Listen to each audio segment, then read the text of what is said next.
First item I have on my agenda tonight is State Rep Doug Thomas is here to tell us about Twin State Clean Energy.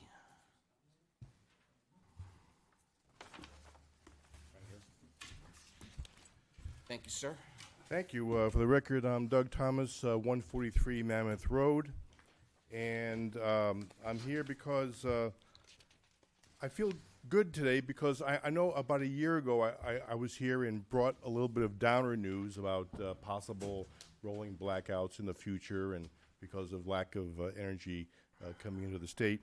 Today, I'd like to announce, like some of you might know, that there is a project that's being proposed. It's called the Twin States Clean Energy Link Proposal, and it proposes to bring approximately 1,200 megawatts of clean hydropower down from Hydro-Quebec. Now, this project is different than what projects we were before in the past to some extent, but we know that we need this power. The entire grid needs this power. All New England needs this power. We're short quite a few thousand megawatts projected in the future. And although this won't be a panacea for the entire shortage, this will go a long ways towards helping us and potentially to help reducing energy as well. So I must stress this is a proposal. Nothing has been decided yet, but the powers to be that are putting this project together are National Grid, a organization called Citizens Energy. They partnered with the IBEW for work, and also with some folks in Vermont. Twin States, it's called because it enters the U.S. via Vermont and follows state highways down, crosses over into New Hampshire around Dalton area, and follows a state highway down to Monroe, where it picks up the National Grid transmission line and brings it all the way down in here to Londonderry.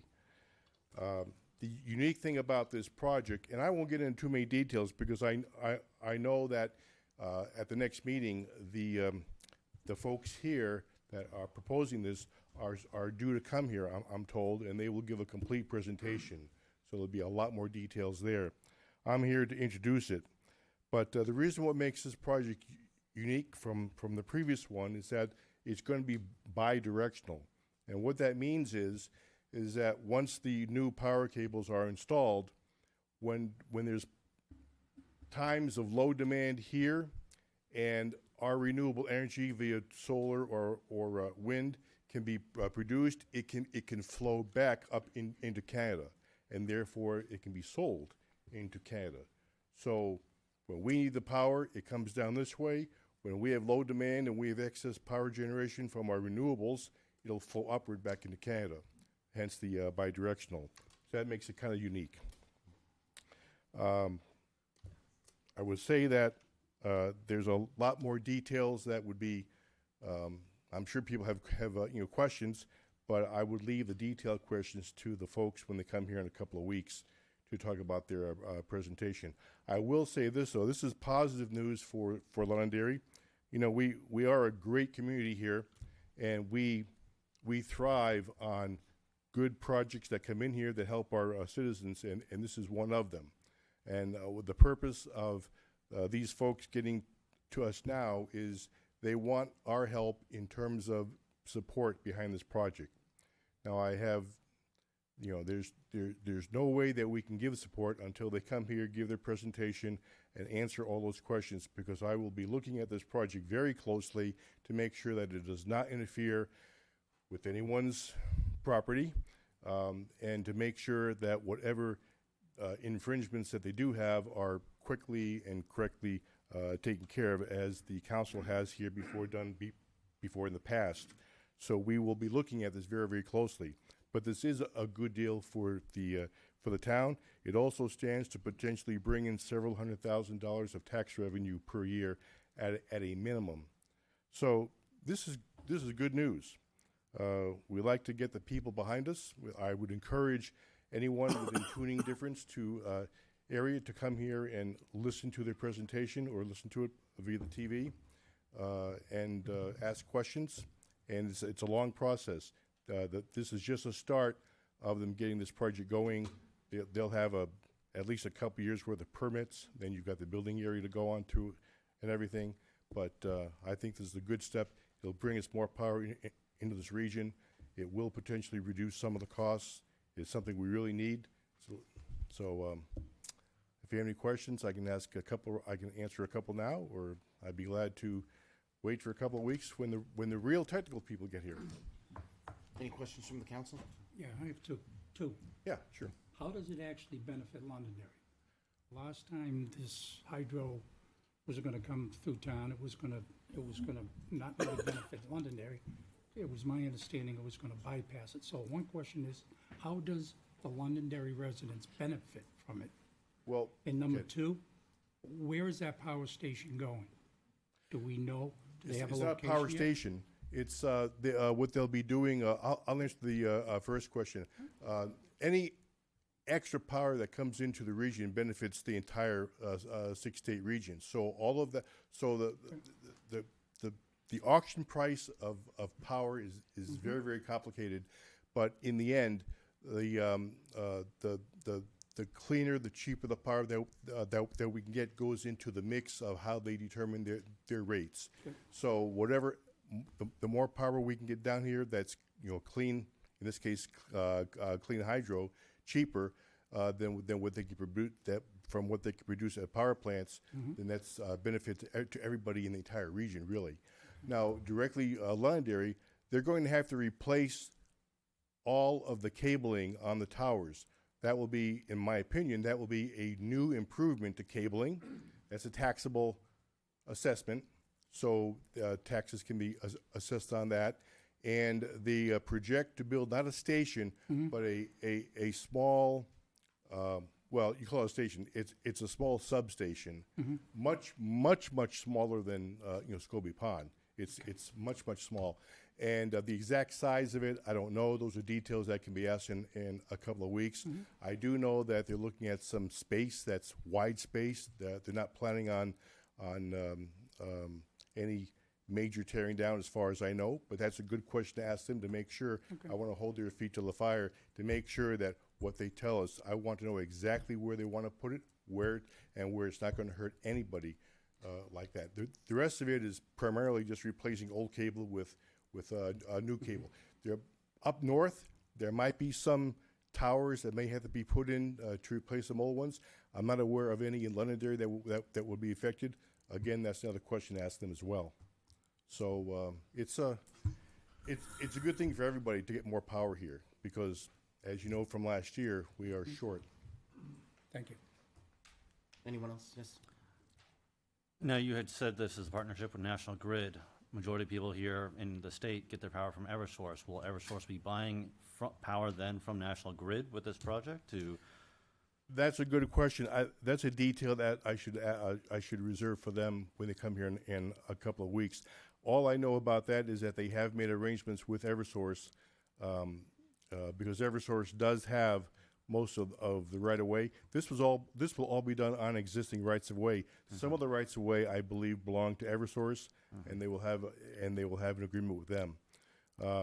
By the way, this does not involve the power lines that are coming in from Scobie Field. These would involve the power lines that are coming over from Litchfield, and they converge near West Road and come down but they will be on the far side of where the other project took place several years ago.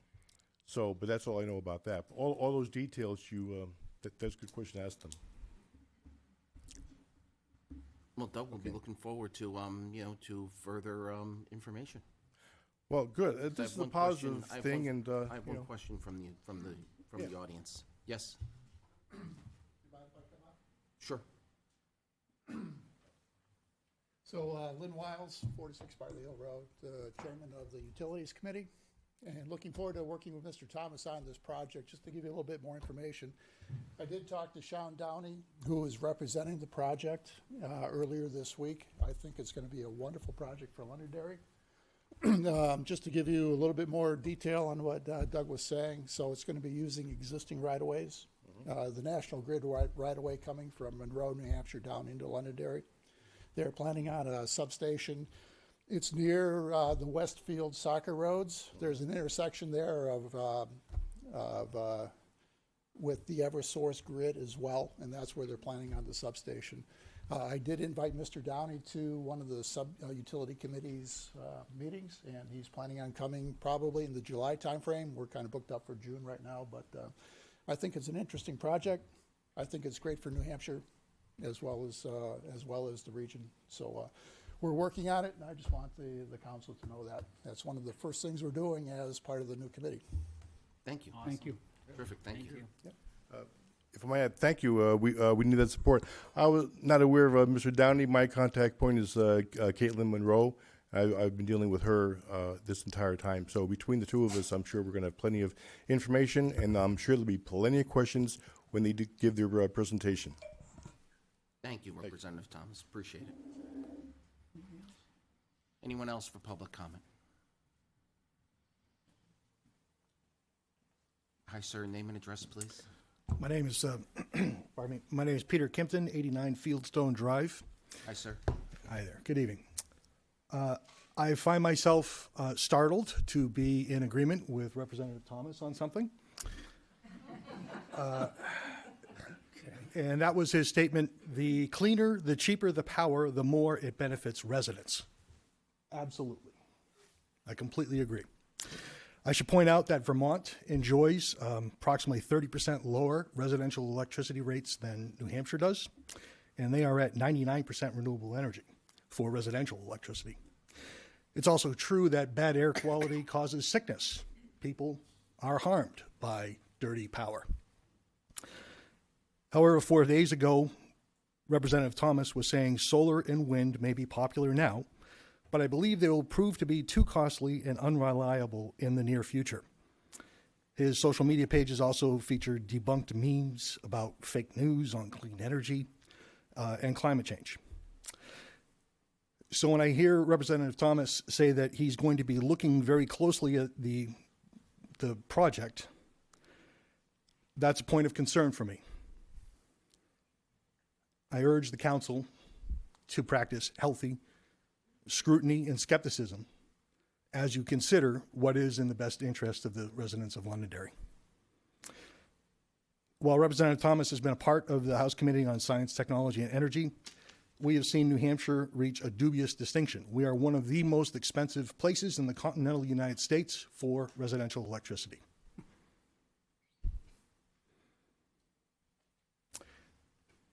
When I heard him mention today, he sees rights of way belonging to Eversource as a potential revenue source for them, with the energy from this project coming from a different company.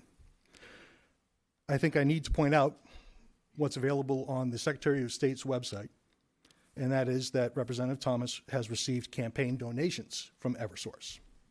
They were his second largest group donor in 2020.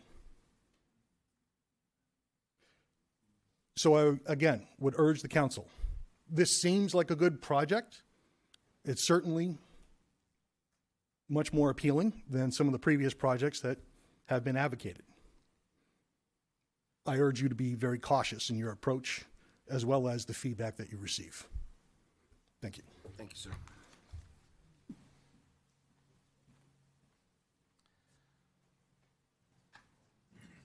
May I approach the bench? You want to rebut his comments? Speak to them. Yes? We're not going to have a back and forth. No? Just clarify. Kindness.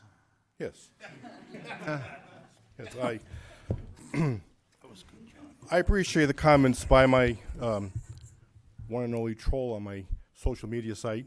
Well, no name And calling. we have been No, discussing back and Doug, forth. Doug, no I will name set the calling. record straight. I will set the record straight. Mr. Kimpton is correct. We do not believe that 100% renewable energy is going to be the cheapest form of energy here in the future, and we work hard to have a balance. But I would like to address one issue. The characterization that I might be on the take from Eversource is a figment of someone's imagination. It is true that in 10 years and roughly, $10,000 spent on campaigns, 95% of it out of my own pocket, It is true at one time, for one campaign, I received a $250 donation from Eversource. I have to admit, I thought it would take a lot more than that for someone to think that someone would be on the take for that, but apparently he feels that's enough money for someone to be on the take. So I can't speak to what it would take for that characterization, but it's not for me. And I can point out there are numerous other issues where other representatives have taken far more contributions from a myriad of other organizations. That is the only utility or for-profit organization that has ever donated to my campaign. I don't regret it. I'm proud of it. No one can buy me for $250 for 10 years. Let's leave it there. I'll just leave it at that, okay? Thank you.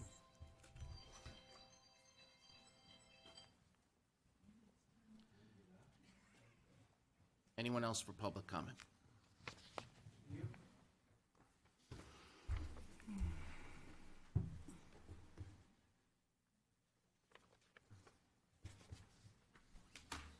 Yes, sir. Ray Burson, 3 Gary Drive. We've heard a lot of comment here, but in regards to this project that we're going to be looking at, this is nothing new. This has been going on since 2017, okay? I'm not saying it's good or I'm not saying it's bad, but we have to realize who's really behind it, okay?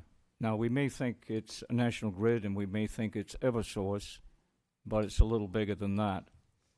And so, we really have to look at the big picture. When people say that solar and wind is not the way to go, or we have to look at all of this, okay? So I'm not going to get into great detail here, but we have to be very careful. Any of this that we look at, we got to do our homework, and I think we are working on that now.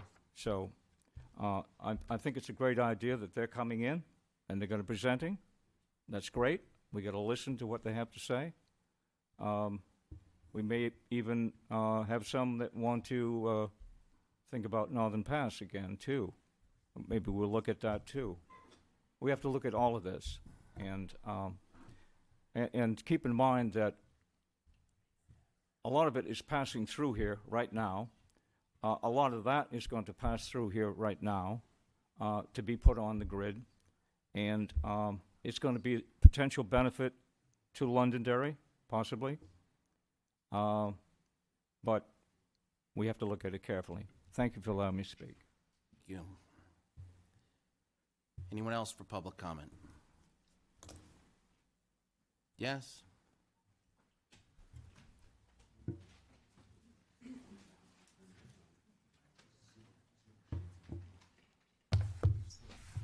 Good evening. Ann Champa, 28 Wedgewood Drive. I didn't expect to be speaking here tonight, but something moved me to say a few words. I've been on, I should say, I want to recognize two people who formerly worked for the town, both Laura Gandia and Beth Morrison. I feel they did a wonderful job for the town. From what I saw, Laura helping out the planning board, the zoning board, Heritage Commission, Conservation Commission, and I've only thought the best about her because she was so knowledgeable and she always did everything pleasantly. I had no issues with her at all. I just saying for myself. And also, when she was an assistant planner. And also, I also want to thank Beth Morrison. She was wonderful as backup for the people in the planning department as the land use assistant. Again, nothing other than a wonderful job. I wanted to express this to you, how I feel, because I couldn't in another situation. And I want to give her the thanks, and also Beth Morrison publicly for a job well done, from my point of view. Thank you very much. Thank you.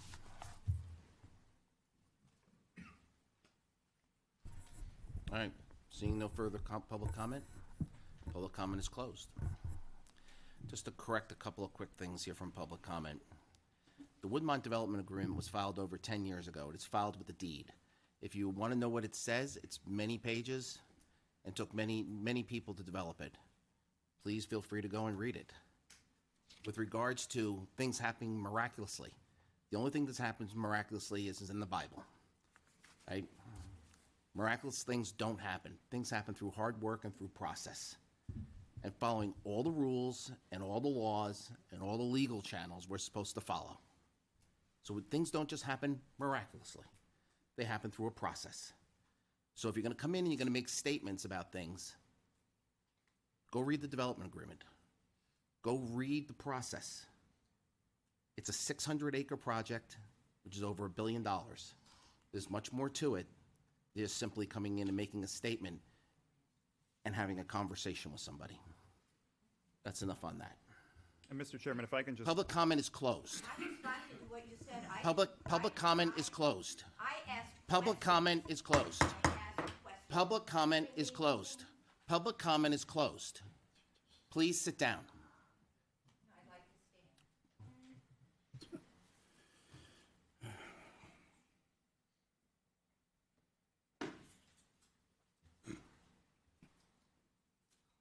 All right, before I move on to the next item, Yeah, Mr. Chairman, I have a few things I'd like to talk about before we go any further. It's obvious, I've had some comments in the last couple of meetings. I also understand that there was a letter that was sent by, I believe, Mr. Esposito, that was to the letters of the editor, I believe, at the Londonderry Times, which is fine. There was some disparaging remarks, and I'm going to make some clarification to that. What some people don't see, the emails that come back to us. I know we're elected officials, I can take some heat, but when someone starts to attack you, there comes a limit on when you have to stop. And I've been very quiet about this.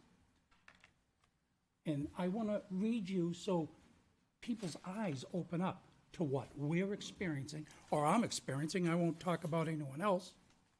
But an email to me from Mr. Esposito. Now, once again, Mr. Esposito and everyone in this room has a right to 91A. That's a right. And I respect that. But then again, where does it go askew? When does it become abusive? All right? Here's an email after one of my comments from Mr. Esposito, who's in the crowd tonight. It says, and this had to do with corruption and other things that people have accused the board and members of. This is what we hear. And if you think that I'm going to sit, I can take a lot of stuff, don't get me wrong, guys. I have people that I disagree with, and we're friends. I don't have a problem with that. But when you constantly get badgered, and I haven't said anything, or other councils haven't said anything, there comes a time when you just have to let it up. Quote unquote, don't you worry your little head about it, sir. There is plenty of it, and while we can play word games and hide behind decorum at the town hall meetings, the devil is in the details. Why do you think I have appointed myself as citizen auditor? So Mr. Esposito has appointed himself citizen's auditor. So let everyone understand that. So I guess he's representing the citizens of Londonderry. He's not representing me, but that's okay. Why do you think I'm asking so many questions about who authorized past expenses? It is not enough to avoid overt bad faith actions. As someone who used to advise clinicians on the ethicity of their decisions, let me tell you, one must avoid even the appearance thereunto of poor ethical conduct, something that most recent sessions of the council has not done, which that can be debated. This pressure on the council over bad faith decisions isn't going away. Okay. There is a shadow over the town council, one that hopefully some new blood will serve to dispel. Regardless of the outcome of the election, there will be a new level of scrutiny and new era of accountability. This is the final statement. And you will have the benevolent hand of Jonathan Esposito to guide you along the way. So these are the kind of emails that we get constantly. And by the way, Mr. Esposito, you can get this on 91A, but you wrote it so you have a copy of it. Here's another one. No, Out of Mr. order. Chairman. Out of order. Mr. Chairman, there we go. You are out of order, sir. Here's another one from Mr. Esposito. Mr. Green, which it wasn't Mr. Green, it should have been Mr. Butler, but okay, I get that. Doubling down on your rudeness tonight and the council chair not addressing it, yet again, shameful behavior from this council. He is an out-of-control animal with the way he addresses citizens. Okay? Let me explain something to you, Mr. Esposito. I have lived in this town 36 years. I have a lot of friends in this town that would not categorize me as an animal. Okay? But please, citizens, understand what we're receiving, what we get badgered with. Interesting watching Mike Malaguti stumble through the presentation on Mac's lease. Judging from public comment, you people have been making backroom deals again. Mr. Esposito, and let's everyone hear it, there was no back deals with this, okay? The owner of Mac's Apples, the new Mac's Apples, never came to the town. We had to ask him, and he came to us to introduce himself. Now, when this came out, I can tell you right now, I went to different people and said, hey, look, you're in the apple business. Why don't you put in for it? Okay? So did I go out? Absolutely. In trying to make sure that we get the best deal that we possibly can for land that you guys own. Yeah. Did I ask Dan Hicks? Absolutely. This was years ago. Did I ask Shady Hill? Absolutely. You know why? Those people have been in town for a long time, and I know what they can do. Well, it just goes to show you that Dan Hicks and Shady Hill, they didn't put in for that. They did not put in for it. Now, when Mr. Malaguti said that he had a new agreement, I didn't even know Dan Hicks was involved in it. So, you know, when you start to think that there's backroom deals, there aren't backroom deals. But you keep going that way. Right? You keep going that way. Here's another one.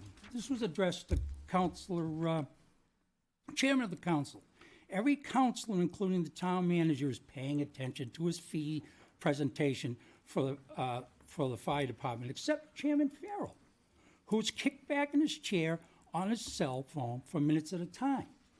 Did you ever ask what he was doing? Do you know what he was doing? He was paying attention. Again, out of order. That's the That's reason. 2 warnings. There won't be a third. He was paying attention to the time that everyone had a reason to get up and talk about, the time frame. So when you sit there and disparage him, you're wrong about it, Mr. Esposito. You're totally wrong about it. Okay, now we talk about ethics. Now we're going to talk about ethics. We're going to talk about ethics? You're an ethic guy. Before David Steinhauer passed away, and God bless him, he sent a letter to the chairman, John Farrell. Do you know what that letter stated? I'm going to tell you what it says, and think about it. The Londonderry Lions Board members met on Monday, September 19th, 2022, and voted unanimously to terminate your Lion membership effective immediately. Yeah. This action was taken due to numerous violations of the International Lions Club Code of Ethics. I don't know if many people know this, but might as well get it out. Your assertion, I do not feel that Londonderry, New Hampshire Lions Club is a good place to belong or to volunteers. They've been in this town for how long? They have sold Christmas trees. They've done a real good work for people in this town. But here we have the disparaging remarks. Slandering and defaming the character of our fellow members. Okay. Violating the approved motion to keep Londonderry Lions Club personal information off all forms of social media. Publicizing personal club business.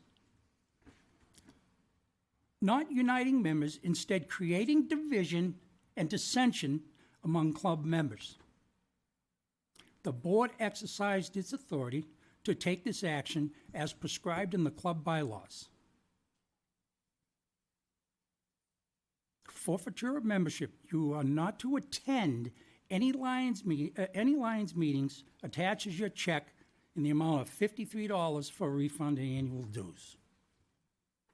So, the Lions Club. The Lions Club. Really?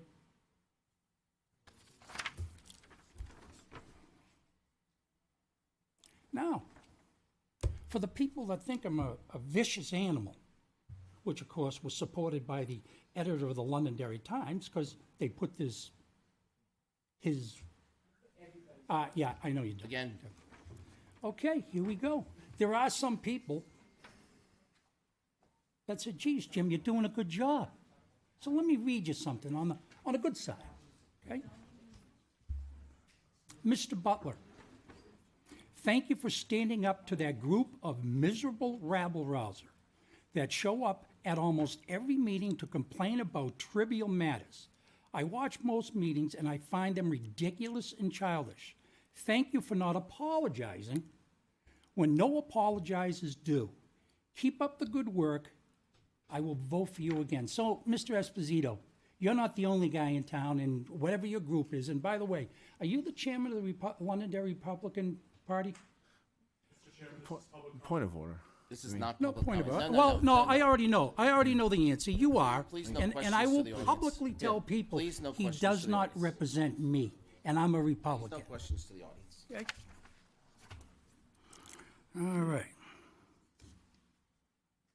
Here's another one from Mr. Esposito. Thank you for your non-apology. I believe citizens Tara Miles, who I vehemently disagree with on many political positions, that's okay, recently addressed a session of the town council and called for more kindness all around.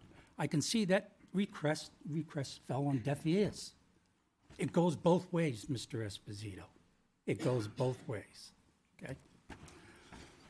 As benefiting your unapologetic arrogance. I'm sure that if you talk to people, like I said, I've been in town 36 years or whatever, I'm sure that there are a lot of people in this town, and not a small group, that think I'm a nice guy, okay?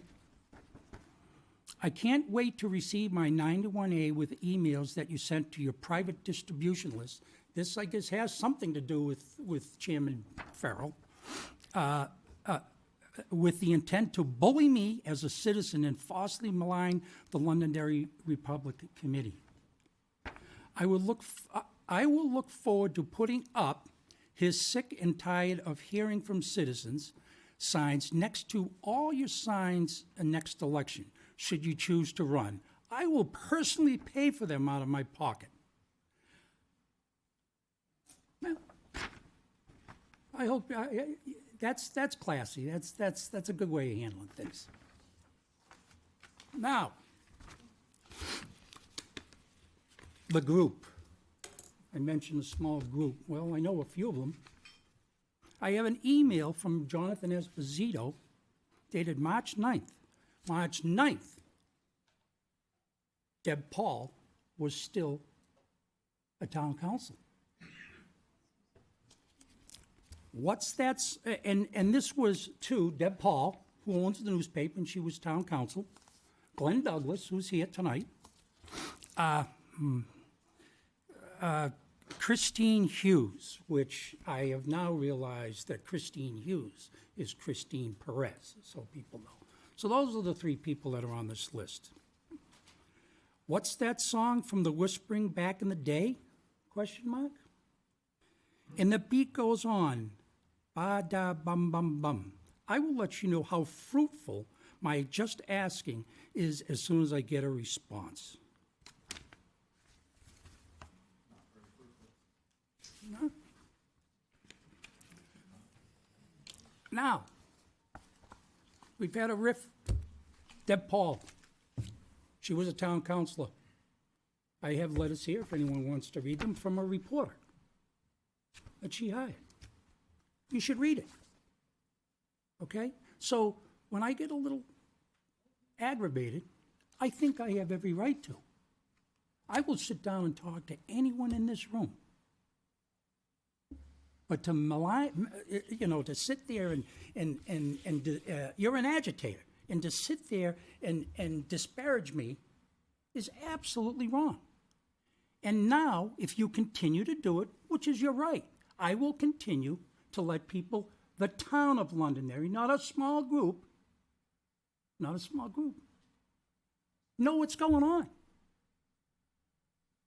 If you wanted to see the books, hey, the treasurer position's coming up. Why don't you get there? Why don't you run for that? Then you'll get everything you need. I think some of the 91As, quite frankly, Again, there are no questions to the. the 91As, I always ask myself, and everyone has every right, including my wife, to 91As. You absolutely do. But every time I see 91A, I come in, I say, where's the connection? What's this about? In my opinion, some of your 91As is just frivolous. I can't make heads or tails of it. You have every right, no problem. But you also, and the citizens of Londonderry have to understand that that's at a cost. He's concerned, I guess I had an email and I asked Mike about how much does it cost on our emails for 91A with Mr. Esposito. Last time I checked, and I don't know if it's been brought up to date, over $10,000, $11,000. And I think it's way above that now. Wow, those $10,000 and $11,000 could get us another, No point of order. could get us another Point of order is denied. position at the town hall, the police department, the fire department. So I encourage people, if you want the 91A, there are no secrets here. If you think there's a secret, do me a favor.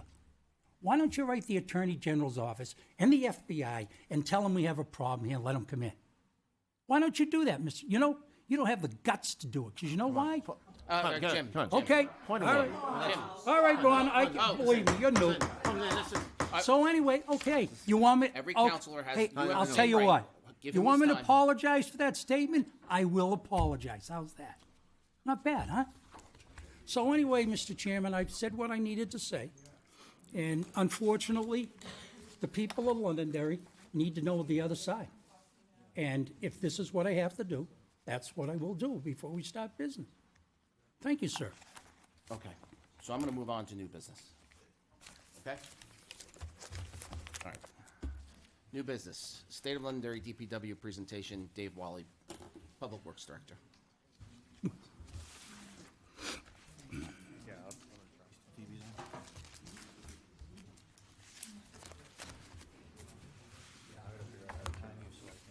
don't you all leave now? No? No problem.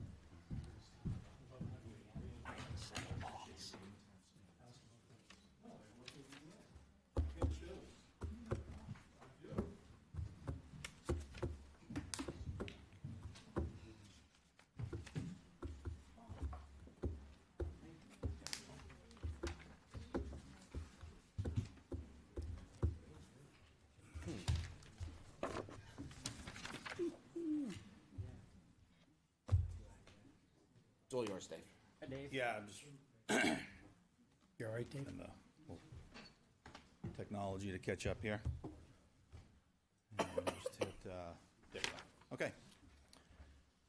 Was that one gonna work? What's that? That's a new one. Oh, so we can, Yeah, they switched them. technology.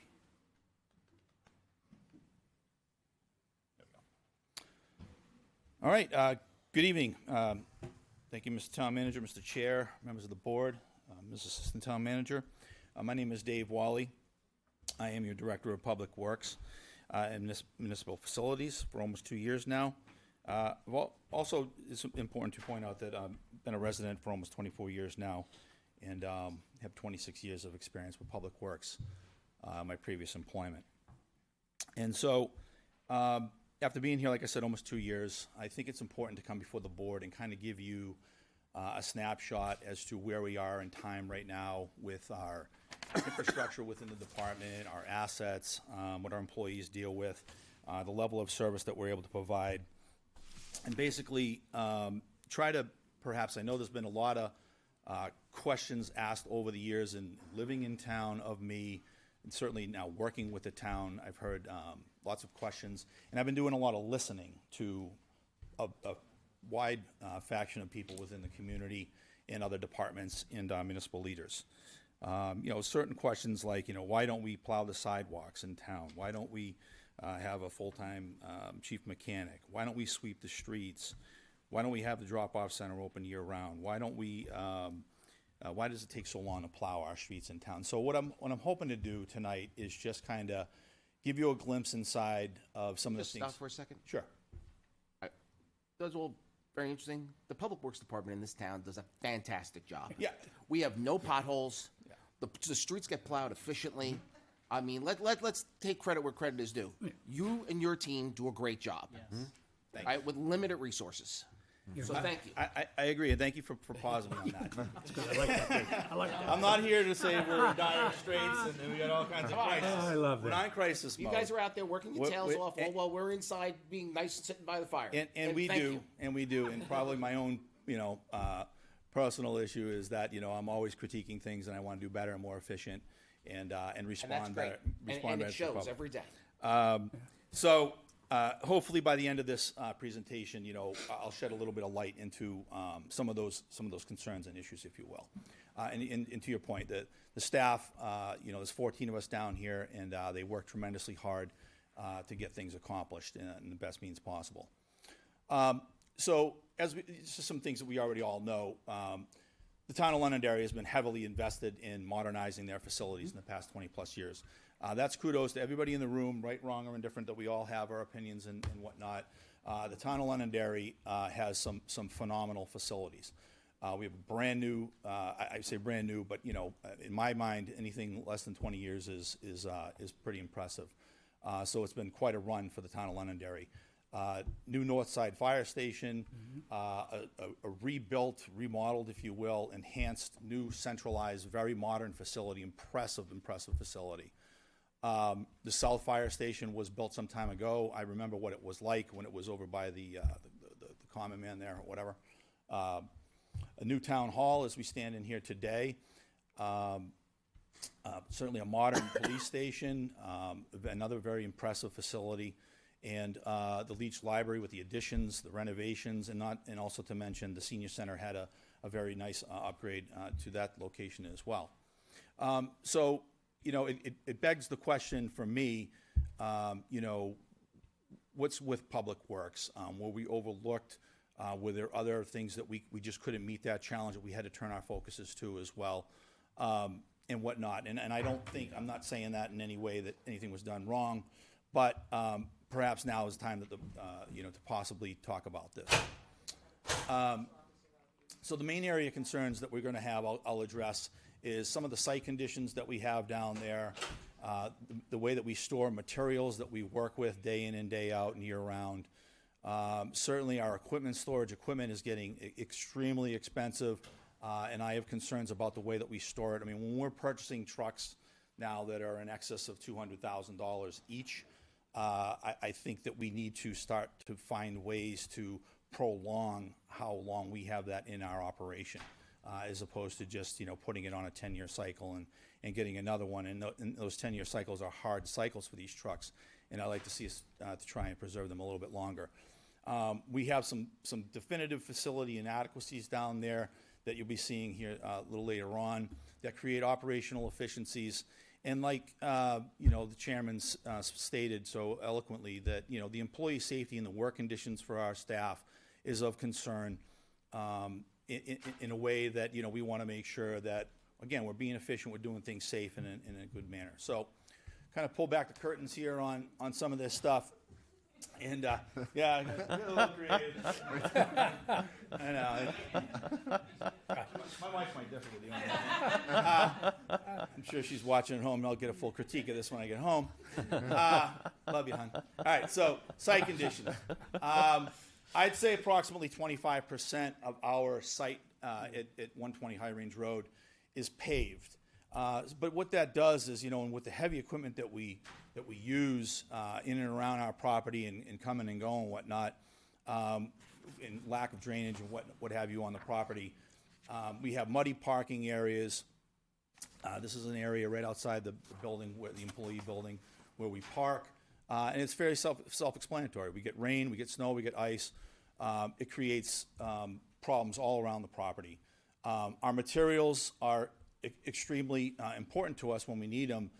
This is our sand pile that we use on the roads in the wintertime, and we don't have an adequate sized shed to keep and house enough tonnage of the winter sand mix.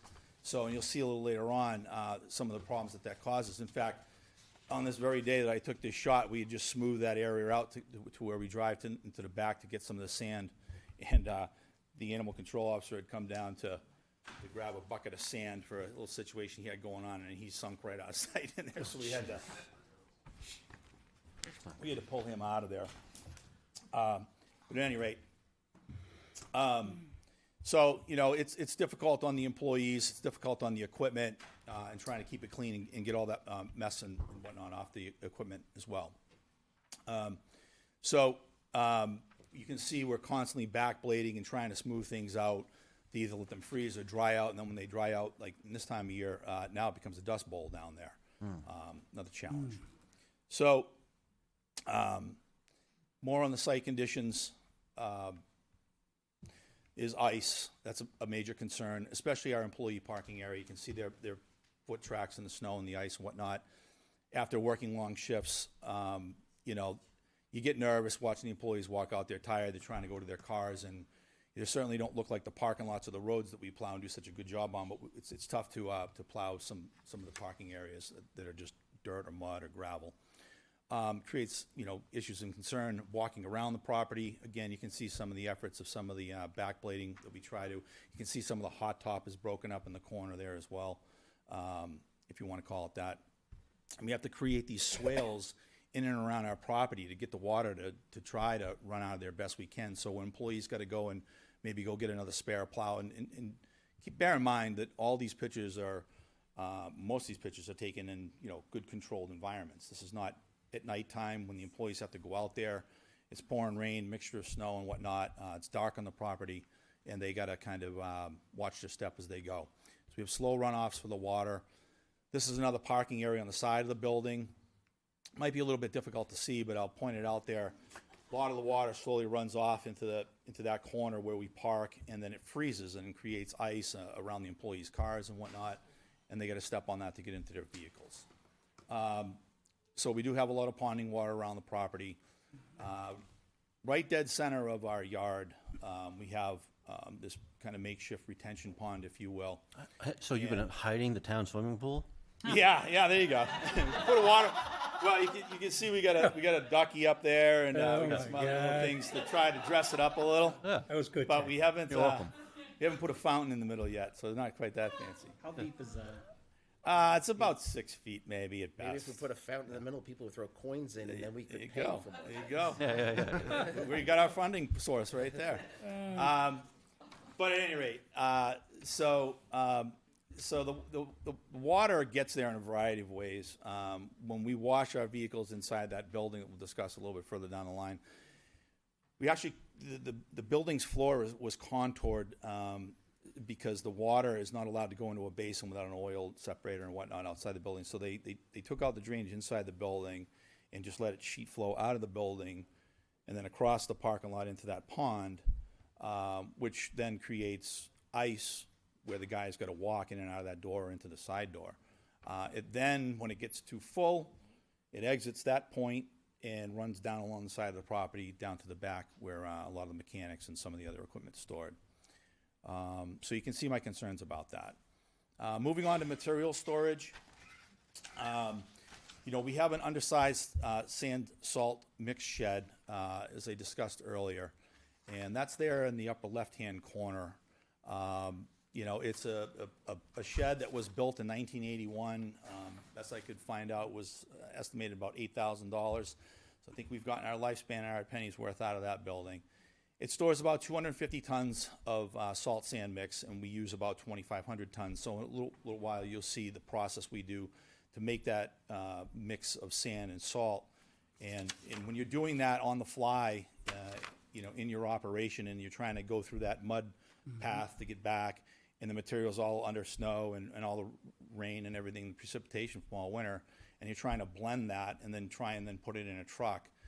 It's better if you have all that done, prior to the season and stored away dry, so that when you're using it, it's better for the conditions out there and better on the equipment.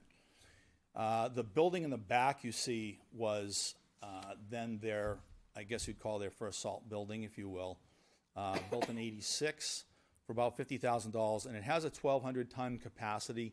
You can almost see that there's almost like a back-to-back building there. They did expand that building at some point in time, but I wasn't unable to ascertain when that happened. But it does hold 1,200 tons of salt in that building. But they're small, and they're tight. They're sized for equipment probably perhaps of yesteryear. This is our more new salt building, if you will. It's built in 2008 for $225,000, and that holds 1,500 tons of salt. So between the two salt buildings, we do have 2,700 tons of salt on hand. But again, they're in different buildings on different angles around that pond, and you can see that presents some challenges for when we have deliveries and whatnot. We stack it as high as we possibly can. So I'm getting indications. Yeah, we if have you a need couple of questions. Dave, real quick question, because some people may not know. Why do we need salt sheds? Why don't we just leave it exposed? Well, a couple reasons for that. One, it'll make the material just as bad as the salt sand mix that we're using, but two, it's also a requirement of state law too. It has to be covered. Yeah. That's a Water Protection Act type thing. Thank you. Yep. Do we ever get replenished mid-year, or I'm sorry, mid-winter season with On salt? It's a constant flow. Okay. Yeah, we like to try to, if we go out and we use, 300, 400, 600 tons of salt, we'll call the vendor and get an order in and get them going, because it'll trickle in. Okay, so I'm assuming that deliveries cost money as well. It's a annual state bid contract that we piggyback on with the state, and the cost is set, so it's a per ton delivery price. That includes delivery. Thank you. Yeah. Thank you. Yeah. So again, like I said, between the two buildings, we have about 2,700 tons. We do use 3,600 tons, so like I said, we do like to keep that replenished. There was a time, probably 20 years ago, where there was a salt shortage in the state, and we were all scrambling to try and get salt, but we're pretty fortunate where we have the two buildings, and we can almost store all of the salt that we need to get through a season. And then more importantly, too, all our construction material is uncovered. This was kind of my opening picture there, and you can see that, our gravels, again, our straight sand and whatnot is not covered, and so when you need it, you need to use that, and sometimes it'll delay our projects a little bit if your gravel bin is all completely soaked. So sometimes if we know we got a big project coming out, we may even wait and then have it brought in later. And then speaking of potholes, Chairman, we do have a cold patch bin there. As you can see, it's fairly inadequate. It's not really constructed properly per se. It's they've made use. The cover to keep the water, it's important to keep the water out of that material so when you go to use it, it's still pliable and you can compact it for the temporary measures. But, you know, they got creative and they needed a roof on it, so they must have had an old dump body kicking around somewhere, and they took that off the truck and put it on top and then cut it so that they could get the loader bucket in there to scoop it out. Now, the other types of materials that we store, we have a variety of outbuildings, I call them, but storage structures, if you will. There's 9 of them on the property that we utilize, and they're mostly in the forms of trailers, sheds, old buildings that came from, you know, I've heard stories of this was behind the old fire station, this was at the police department. At least in my time here, we moved the shed from right out here in front of Town Hall that was utilized previously by the maintenance crew at the library, and we moved that to the DPW and made use of it. And you'll see why in a moment. But old trailer bodies, and we store things in, on, under, all around them, in every way, shape, or form to try and keep things so that they're out of the elements that we're dealing with. And so what you see is you end up with, you know, at the back of this trailer, which you can see is not very weather tight. You know, there's a lot of water gets in there and it gets moldy and whatnot. But there's our air compressor, and then in front of that is the roller. So if you need one or the other, you may have to move things around. This trailer right here actually was in the town hall parking lot when I arrived here. There's very minimal storage within this building itself, but there's a lot of things that are seasonal and are needed. You see the Memorial Day flags, 4th of July flags, if you will. A lot of the PPE equipment is in there from when we did the elections, the plexiglass and whatnot. A lot of the things for the cemeteries are in there, veteran markers, the gear, if you will, for when we dig cremation graves and whatnot, and a variety of other things, some tables for town hall and other functions and whatnot that are all stored in that building. The flags for, you know, vote here, and the stands and the bases and whatnot. We actually pulled some stuff out of there so we could at least kind of get an idea of what's in it. And we rent that at, you know, $65 a month because we just we didn't have the space here at town hall. I at least had it moved over to the DPW, freed up a parking space here because parking's always a challenge at town hall, and you got to have that some place that's really dry and clean. And that particular Connex was brand new, so it's doing the job. You probably notice on top of that trailer is the stairs that we store for the Old Homes Day that we hook on the trailer for dignitaries and whatnot to get up on when we're doing the parade. This other trailer is where we had a bunch of the sand barrels you can see there, other traffic control devices and what have you. And, you know, some of these trailers and whatnot are you know, were to meet the grades and whatnot. They're kind of installed in a fashion that's of concern and probably should be addressed in the not-so-distant future. So the trailer is overhanging Yeah, so the second photo from the top left there, those 2 trailers, that's the back end of them. They're up on, you know, some cement piers and they're overhanging like a drop yeah, off. it's a drop off, a slope, and it's to keep them level for a lot of the equipment that's inside it, you know, for obvious reasons. So, Okay. all right. Thank you. Yeah. And like I said, you know, some of these, you know, they're old, so they're not exactly weather tight anymore.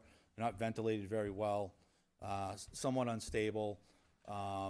You know, they're impractical, borderline unsafe. They're not lit, so if you're in there in the nighttime trying to get something and there's no power and whatnot. So again, we're challenged with storage. Now we're moving inside the facility, if you will, that we have there on site. This is how we get our hands on some bins and whatnot, and we screw them up to the wall because we don't have the floor space so that we can store, you know, our cutting edges and whatnot on the floor. Those are extremely heavy, so you don't want those hanging off the wall. Various tools and whatnot all hanging on the walls. At the far end of that photo is where a lot of our power hand tools, chainsaws, backpack blowers, and things of that nature are stored. This is the old break room in that building. So when we got that shed from the library, we were able to put some cones and whatnot in there, and then we recaptured this area, and we really tried to, again, tuck things away where we can. So in the middle of the night, someone takes down a stop sign, or we have to quickly set up a roadblock or a detour or something like that, or whatnot. They have some stuff that's at least readily available, and they're not digging around in the dark and trying to get everything that we need. This is an example of our parts room, which is upstairs, and that's our main electrical panel right there that comes in and supplies power to the building. As you can see, we have a lot of items stored in front of it, which is something we're really not supposed to do. But again, you got to keep things off the floor and out of the way. This is some of the mechanics' work area. Small, the bench is tight to work on, and this is their grinding and welding area, if you will. And so, what it encourages, and unfortunately, they store things up too high where they shouldn't be. Where they got to reach overhead or get a ladder, and now something falls. When the Department of Labor came in and did a little evaluation, they made us put up some chicken wire up top of that parts room, just so that things might not fall off that and hit somebody when they're walking by. And we built a sound room around the air compressor there, so that it's not so loud when the employees are trying to work. But then, of course, that creates a shelf, so now they're putting stuff up on top of that. And I'm not, we do what we got to do. So it creates, like I said, narrow workspaces on the work surfaces and whatnot. And, that right there is a cutoff saw mounted on the cinder block wall. Probably not the best way to do things, but again, we make it work. And so this is our parts room, which is at the top of the flight of those stairs, which is of concern. You're up there, you're getting parts and whatnot, going up and down stairs and carrying things. That's another concern of mine. A lot of flammable materials in this building, and if you're over 5'9", like one of our mechanics is, he's got to watch his head when he's up there. I'm 5'10", so even me, I'm crouched down a little bit. But I just shaved my hair a little shorter so it doesn't happen. But trying to break it up here a little bit, folks. I know this is really stimulating conversation stuff, but it is important. It's very important. So this is another one of our storage rooms, and it has a lot of flammable things in there. We have them in the cabinets and whatnot. But our oils here, some of the crude oil is stored here. A lot of the the sprays and cleaners and disinfectants and things like that are all in there. And I just I'm going to reiterate a bunch of times here. There's no sprinkler or fire system. There's no ventilation system in there. So when people are welding, cutting, torching, we all need to make sure that we're doing that in the safest way possible because the buildings, again, it's not sprinklered. Now we'll get into our equipment. That's stored outside. The lion's share of it, I would say, is stored outside year round. It's in the sun, the rain, snow and ice. Again, it's parked in that mud, and dust bowls and whatnot. Critters and rodents get in there when they're trying to find warmth. And so, all this equipment is exposed to that year round. I just did a quick analysis of the equipment that's sitting there. In fact, you see the white pickup truck. That's actually the things you don't think about, but that's the recreations truck that they use when they're cutting grass and whatnot, and they need a place to store it in the wintertime, and they bring it down to our yard, and that's where it sits. And the value of that equipment that's sitting there is about $600,000. All of our 1-tons stay outside year round as well. Those are our workhorses of our department. Those go out on the road pretty much every day, year round. Whether we're plowing with them, hauling material, going out doing roadside things, it's the things that the crews use to go to their job sites. And those have a value of about $260,000. A couple of our other large trucks, we don't have enough room under the canopy that we park some of the larger trucks outside under. So a couple of them do end up staying outdoors regardless. And those two have an estimation of $380,000 in value. And on the back side of the building, you'll see the old famous van there that we utilize on occasion. And by my predecessor especially, Steve Cotton, that was his mobile office, if you will. And so, there it sits with our catch basin cleaning truck. And those two things have a value of $235,000. So I'll just show you real quickly some more of the elements. you know, even though these trucks are underneath the hangovers, they're still susceptible to, you can see the sign there, snow, falling ice, rain, whatnot. And there it was, it slid off when I took the photo, so. And then we have another lean-to pole barn, if you will, which is on the end of that salt sand shed, where we have a variety of things under there, the crack sealing machine, chippers, air compressors and whatnot, but they're all still somewhat exposed to the elements of the weather. And this was just a quick video to show, you know, the amount of rain that pours off of it, and then, you know, we're battling it on the property because we don't have drainage down there, so we got to deal with that type of runoff. Moving on to just the garage, and I've already touched base with it, so I know it's been a long evening so far, so I'll try and move it along here. But we don't have a room for a crimping machine, so when we blow a hydraulic line, we have a variety of lengths of hoses that we just buy pre-made. We just simply don't have the room for a crimping machine down there, and that's unfortunate because, you know, if you have a 15-foot main line that blows on a truck and you got to section it together with 3 different parts, you're also having 3 imperfections in that line. And you're not likely to go back and, you know, take it out and get one made appropriately. So, but we do the best we can with what we have. So we have, again, a variety of hoses laying around in that upstairs parts room. And they're very tight work quarters. Right here you can see, you know, we kind of put the truck to the side so that if somebody has to kind of pull in and do something, we can move it over. But that's an employee right there working in tight quarters against the wall. There's another employee laying on the floor, trying to get underneath that truck. And then, you know, if they're doing that and you have an employee inside the building on the far end of it, you know, he's washing.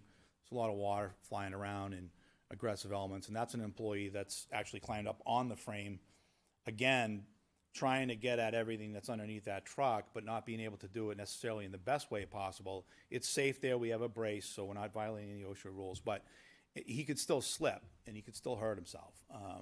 You know, so there's things like that. Do we have any pits or lifts or anything? No, the facility just cannot. It's not designed to set up in that way. Probably should have let off with the size of the building and everything first, but I'll get to it. So spare parts and the tools are located in trailers. We touched on that earlier. These are those ones that are up on the stilts, if you will. So if a mechanic needs a tire, he's got to go out there, kind of wrestle it around. You'll see in the front of that the spare chains. Those are the spreader chains that actually convey the salt off the trucks. A variety of tools in here, compactors, shelves, air compressors, and whatnot, too. And, you know, they wrestle those things around, and that's some of my concern with those 2 particular trailers. So Dave, we've got an inadequate facility. What do we do? Well, I'm almost there. Give me 5 more minutes. I waited a long time to get this presentation out here. Okay, I know there's a lot going on in town. Well, I listen, get it. I think everybody's hearing you. All right. So the exciting stuff's coming. Just trust me. All right. So the building that they're working out of was built in 1971. So just date myself a little bit younger than me, but nonetheless, it's there. It's only 3,200 square feet, which I did some quick calculation in this room. It's only about 2.5 times the size of this room that we work on large equipment and whatnot in the town's fleet. It was built for $27,000, so again, I think we've gotten our value out of that building. It's really creating limitations on our ability for our work schedule, because when you have one thing you're trying to do, like wash trucks off, it impacts somebody working directly side by side with them.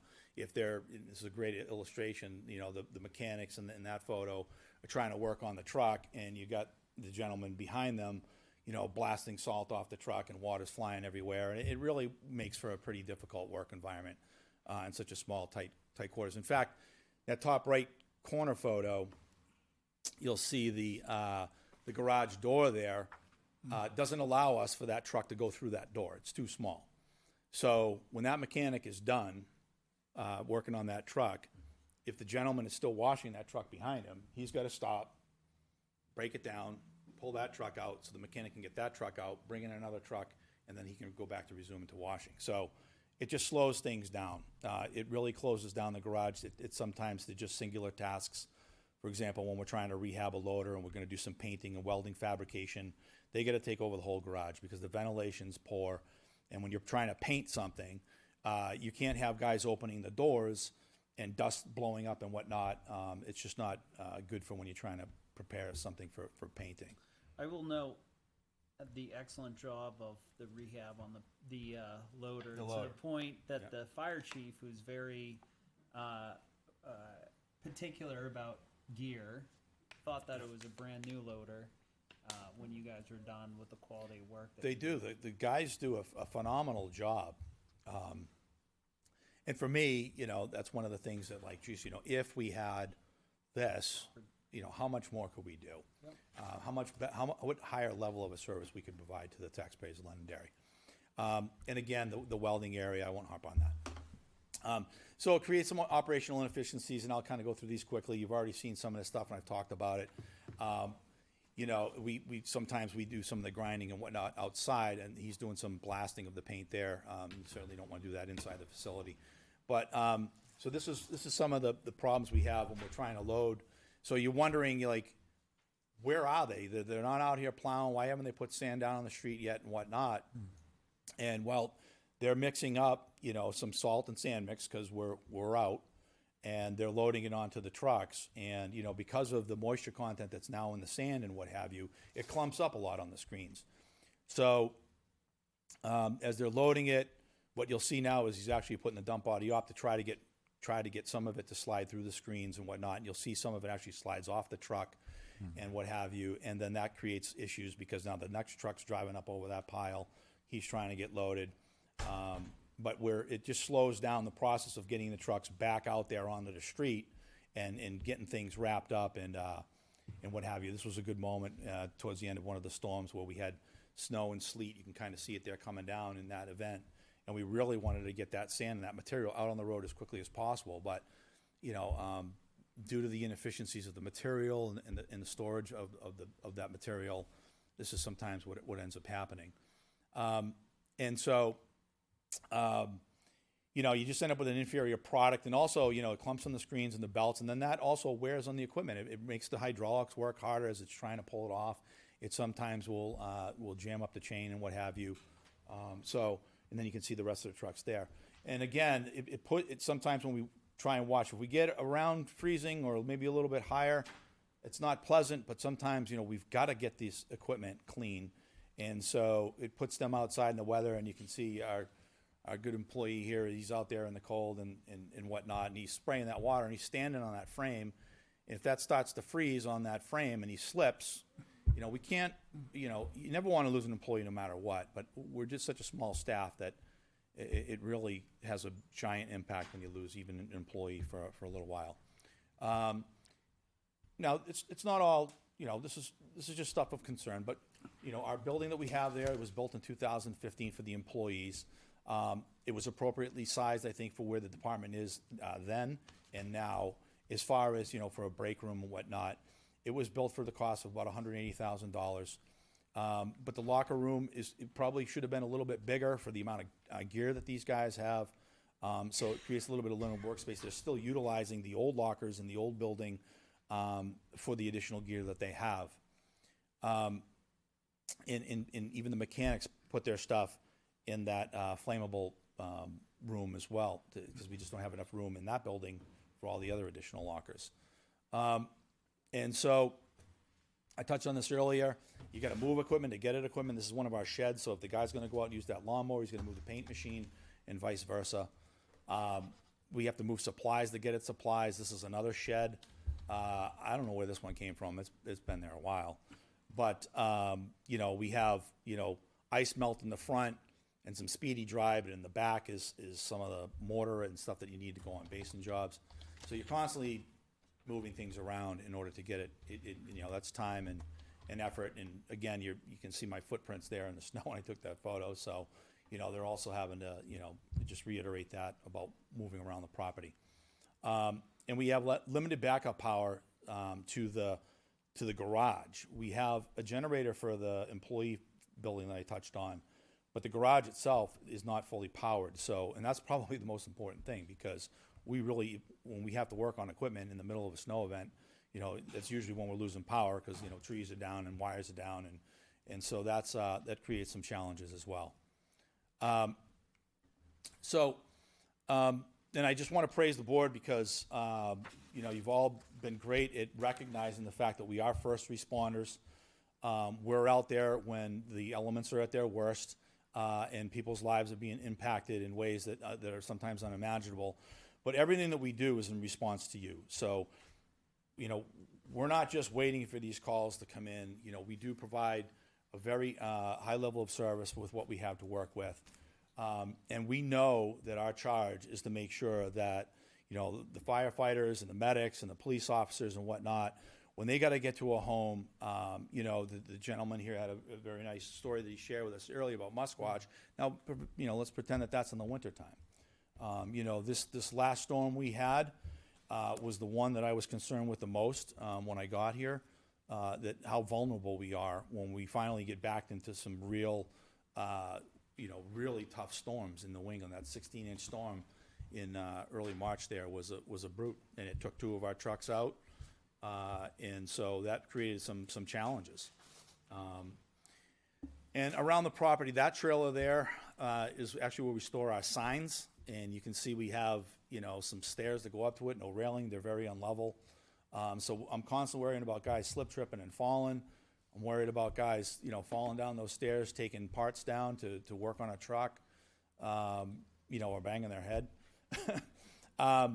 We transport the crude oil that's dropped off for the volunteers and whatnot behind the fire station, and we pump it into 55-gallon drums and strap them into a loader and drive them across town, and then transfer them into our tank after we screen them and screen it and whatnot, make sure there's nothing in there that can harm our waste oil furnace that heats that building.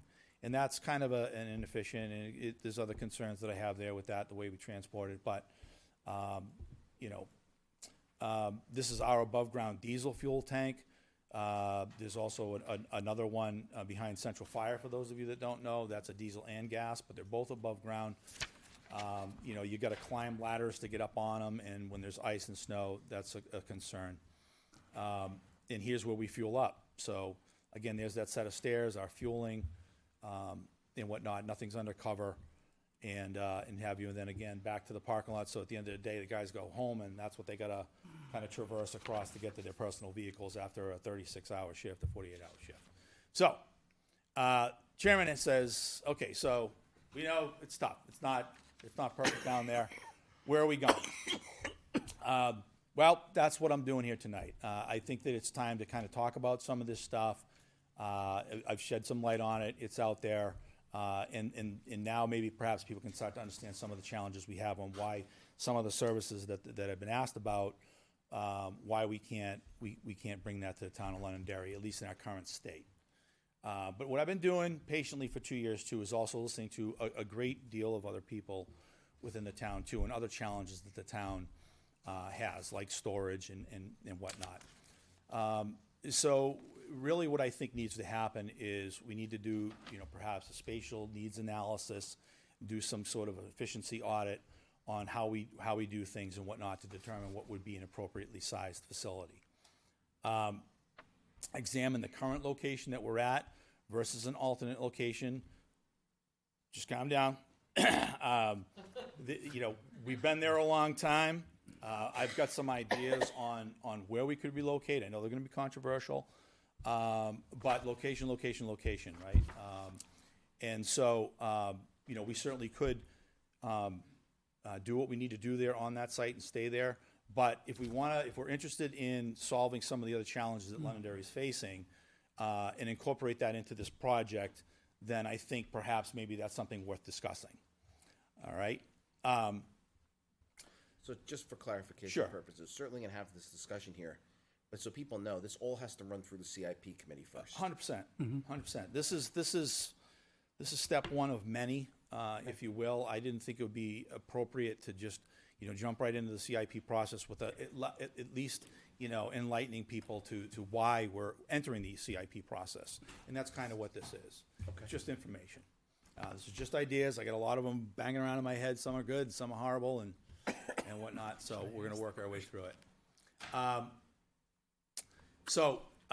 You know, what are the things that we would like to look at? Fleet management for all vehicles, whether it be our equipment, town hall equipment, perhaps assisting fire department in some fashion and whatnot with the design of the facility.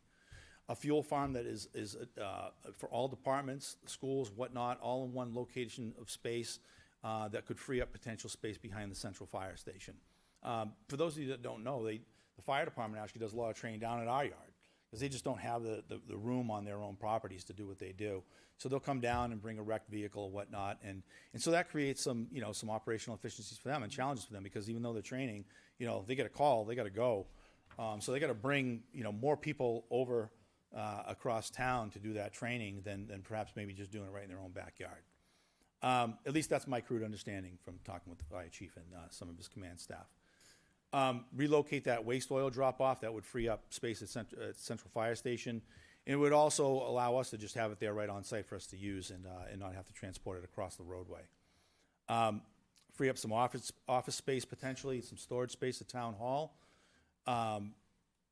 which we have challenges in this building along with that in regards to that. There's potential for additional parking freed up at Town Hall. Relocating the drop-off center is something that I just threw in here because I know it's such a hot topic within this town. But I didn't get into this because it's really not my area to poke my nose into it or whatnot. That's the engineering department, environmental services, and what have you. But I think it's fairly obvious that we don't have to have a long-winded PowerPoint presentation like I've got going on right now. But to realize that they're remote down there, they don't have water, cell phone is sparse down there and whatnot, and it's a tough area that if you wanted to do year-round access, you really have to invest some money into that site. And so anyway, it might be worth exploring because if their facility was adjacent to ours, that would make it probably potentially possible. And create some more storage units. I talked to the PD, the chiefs, and their command staff. They're always looking for places to store things that you don't even think about, that they need from time to time, and it's creating some constraints for them in their own facilities. Storage for files and whatnot. We do pay to store a lot of our files and whatnot off site. So perhaps it's time to think that we could do something, in our facility that keep it secure. And then there's the initiatives of Go Green. We heard some presentations tonight talking about energy and where we're going. We know we can't stay the course of the way we've been doing it forever in our country. I think that's a global issue as well. And perhaps that's something that we explore in this project if we want to. Certainly the wash facility is one of my big things. We've got to start taking care of our equipment better with the way that we wash it and store it. It's just, this stuff is very costly. These trucks cost a lot of money, and we've got to try and get some more longevity out of them. They're in aggressive elements, carrying the most aggressive materials and what have you, and we've got to start maintaining them in a better manner. And the list goes on and on. So, modern facility, I just picked these randomly off the internet. Of what some DPWs look like, but this would all be vetted out, through a process of a design phase and whatnot after we do like a spatial needs analysis and what have you. So that's a fairly small one. This is a real grand one. There's some that blend into the landscapes a little bit easier and whatnot. And then I chose this one because I actually thought it kind of looked like the police department. And so, if we chose to bring something like that to this area, the central part of town, where there's water, where there's sewer, where there's natural gas, it would be easier to design a facility to meet our needs. Have more accommodating locker room. You can see the lockers are oversized for all their turnout gear. I love this locker room because you can clean it easily. I mean, there's nothing there obstructing a mop or a broom. Even the bench is designed in a manner that keeps things. These guys get a lot of dirt and mud. Even if we had our whole place was paved, you still get a lot of material on your work boots at the end of a work day. Muster rooms are designed now for, multifunctional. You can have meetings. You can use it as a lunchroom. You can use it for a training area. And, for when we're there, long hours and whatnot, they can have enough room to make something quick to eat or heat up and get back at it. Fleet management, I can't impress upon you enough. I mean, we need a facility. We contract out some of our stuff to go and get worked on. I like this photo because it shows a town car being worked on. It shows the ability for a fire apparatus to be pulled in there if they need to do something to their piece of equipment. You've got the lifts, you've got the bays, you've got the modernized equipment, so that we can do a lot of that in-house stuff right here, which I think we can personally do better ourselves than sending it out. And some of the costs that we're seeing sending this stuff out, the challenges that all the trades are facing right now. Some of these hourly rates are just incredible. And plus the timeliness. Because they're shorthanded, we can't just send a salt truck out in February and send it up to Donovan Springs and say, hey, you can get it back in 3 weeks. A lot can happen in 24 hours in the middle of February, never mind a couple of weeks. So we would have the ability to do that.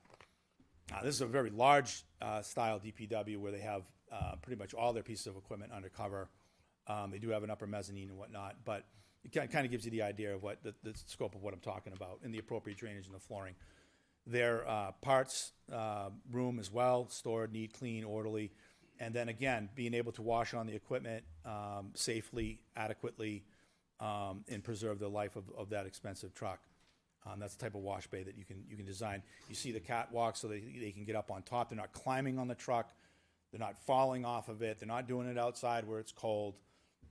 You've got your floor drain that leads to recapturing some of that, and then making sure that it's not contaminated water going out into the wastelands and whatnot. That's the type of fuel farm I'm talking about. I was involved with a process like that in my previous employment. Came out fantastic, serving the needs of that community well for a long time. And there's a lot of benefits, too, to having their tanks underground. We have to constantly add additives to our tanks that are above ground because the diesel fuel will gel up and whatnot, which is then harder on the trucks and creates more operational issues. It's all connected. Perhaps a larger style storage facility so that we have the right amount of clean, dry, effective material on hand. This one kind of looks like ours as well, but it's much larger. You can see the doors more accommodating for deliveries and what have you. And, if you wanted a year-round drop-off center, again, I didn't really get into this too much, but if something like this was adjacent to us and you had it, mostly undercover, but it was right, adjacent to our backyard, then it'd be easy for us to, perhaps go over and clear the snow real quickly and whatnot. And, if that's something that wants to be explored by the town and whatnot. That's a different conversation for a different time. And, go green. So where's some of my folks about? So you got your solar panels. This facility right here was built in Rochester. Ironically enough, we just had a UNHT squared training class down there. We sent some employees down to, and they were blown away with that facility. That's on a pretty small lot. They did a very good job at getting a lot compacted and on that site for material storage and everything else. There are other things too that that I didn't put in this presentation too, but like the sand barrels around town. That caused me a little bit of anxiety. The people out there on the side of the roads in the dark, there's limited daylight and, they're getting stuff. And so perhaps, there'd be an area that would be available 24 hours at a new facility that's accessible to the public.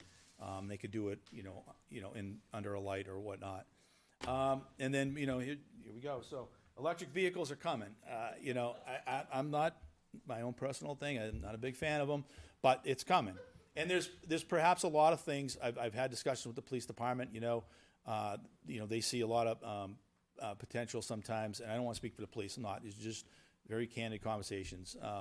But some of the smaller vehicles and things like that, even the town vehicles and whatnot, certainly could go electric and into the future. And so, if we were in close proximity to this area in the central part of town, we could build something like this. This one is over in Europe. It's pretty fancy, but. And so we're just basically bound by the limitations of our facility. Maybe perhaps one of our councilors might recognize that tank in the back of that truck, but we put it to use. Thank you for the donation. So if we had certain things, what could we perform? So if we had a vac jet truck, which we can't bring to where our current status is. So what we did there was fill that tank up with water because we had a clogged culvert and just kind of let gravity hopefully blow it and flush it out. And it worked. These guys get pretty ingenious at times, and it worked.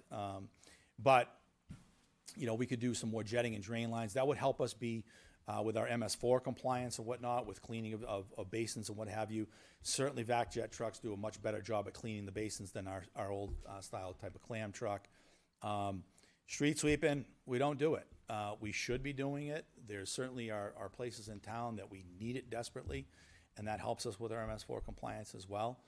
We have guys still doing it the old-fashioned way at times, using the old-fashioned broom and brooming up sand and using, sometimes we do backpack blowers, but it's a beautiful spring day. We finally gotten through the rigors of winter, and everybody's got their windows open, and here comes us making noise and blowing sand and dust all over the place and coming in people's homes, and it makes for a miserable experience for them. So sometimes we have to just do it the old-fashioned way. We could get into, some mowers and perhaps lawn maintenance, and, if we had a larger facility, maybe we could get summer help to come in and help us out with some of the mowing and whatnot. College kids are always looking for work like that. They'll go and cut the grass and whatnot, but we just don't have the place to house them, or even the lawnmowers for that matter. Sidewalk machine, we could do the sidewalks. A hot box, which is, you can go and get asphalt, and you can go fill your potholes with that. That's going to last you far longer than cold patch will. But again, I can't justify buying a $50,000 to $75,000 piece of equipment or even a $100,000 sidewalk machine and go put it in the mud. We can't do that. So we're our hands are tied. And then there's the other option too of bulk liquid for calcium and stuff that could help us in the wintertime when we get into these real cold, frigid times.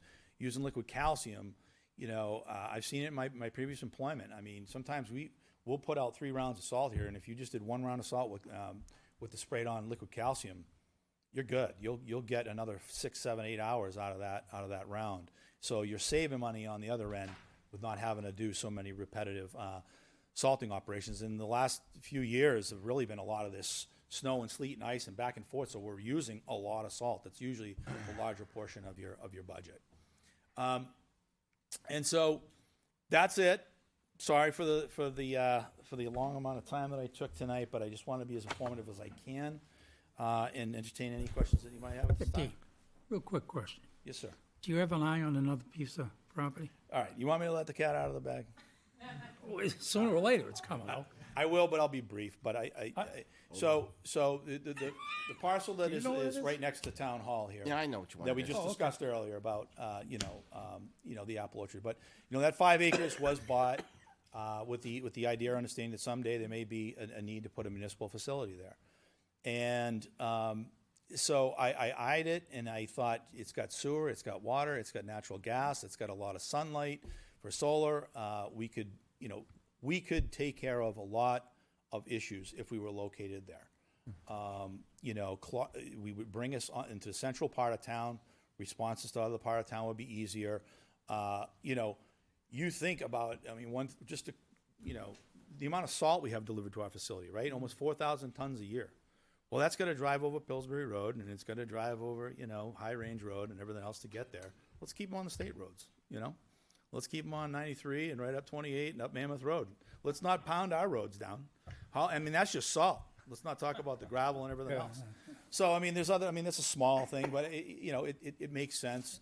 And again, I could be selfish and just focus on public works needs, but again, like I stated at the beginning of this presentation, I've been a member of this community for almost 25 years.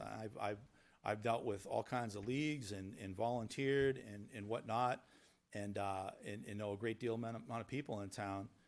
And, so I wouldn't be, recommending this if it wasn't something I thought would be of value to the community.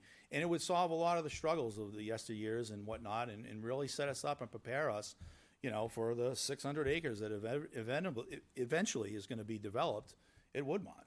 And we need to be ready for that. And I think, if we're going to take on a task of this size and have a good, healthy debate about it and discussion, we're not going to get everything, but I think we can solve a lot of the challenges that I've been listening to everybody talk about, while working for the town and then previously while living in the town. Mr. Chair, Yes. how large was the facility in Rochester? Do you know? I think it was roughly about 54,000 square feet. Oh, wow. I'm trying to remember all the breakdowns. The and what they picture had. made it look bigger. Huh? The picture made it look bigger. Yeah, you know, they broke it out into, you know, and that's what they'll do. They'll gauge on, well, how many offices we're gonna have in there, you Right. know? What type of user space you're gonna have, how many trucks. Now, you don't wanna just build it for just the 16 trucks we got. No, You no. wanna kinda build it spec'd out so that you have room for more growth. Right. I mean, I also see, at least on our GIS system mapping, that right now your buildings are using about 2.5 acres of land, and, Right. you know, you go a bit further beyond that with all the land usage, you're actually using about 6.2 acres. I guess the real question would be for our assistant manager is how much more of that land would really be usable to build a much larger facility, as we already have that land slated for this facility. Well, again, that's what, you know, a lot of this study would vet out and see if that would work there. Is it realistic? Is it the right spot? And if it does, it opens up the doors for other opportunities. So what would become of where we are now on High Range Road? Maybe that's where the drop-off center goes. You know, you don't need all the sewer and water infrastructure, but at least we got water there. Right. You know, maybe we sell it. Maybe we use it as an offsetting revenue. You know, I'd like to see the drop-off center adjacent to our facility, because I think that gives the town the better ability to, I mean, I think that's no secret, right? I mean, I think everybody has heard that in one fashion or another, that they want more access to the drop-off center. And I think the only way that you get there is by having it, you know, located closer to us, so that logistically you can make it work. You know, that's one opinion anyway. And I guess the follow-up with your lack of accessibility to the trucks within your own facilities right now, how long does it take when you have a plow truck that breaks down to be able to get it back on the road with everything else that's going on in the facility, with how tight quarters it is, or you have other vehicles in there? And Yeah. That's a great question. It's a challenging one to answer. I'll just use the last example of the last storm of the season. So one of them broke down. You probably perhaps saw it parked out there out on 102 at the end of one of the cul-de-sacs that's adjacent to it, across from Home Depot. And unfortunately, all it was a starter. But we just didn't have the ability to, one, get it back to our shop because the mechanics are out plowing. And so, you know, we don't have a full-time chief mechanic that would have been at the yard, loading trucks, keeping the yard open, and then if that happens, he could respond out there and whatnot. So we had to abandon it and leave it there for the remainder of the storm. We had another breakdown happen, but we were able to limp it back and then work on it, and again in tight quarters because of that one-door access only. And you know, again, when we're plowing, it takes 4 or 5 hours, and that storm was taking us about 6-7 hours to get around the beat. So you lose an hour or two out on your road, it's tough. It gets very challenging. I had some grave concerns. I was going around just V-plowing and just opening a hole up down the middle of the road.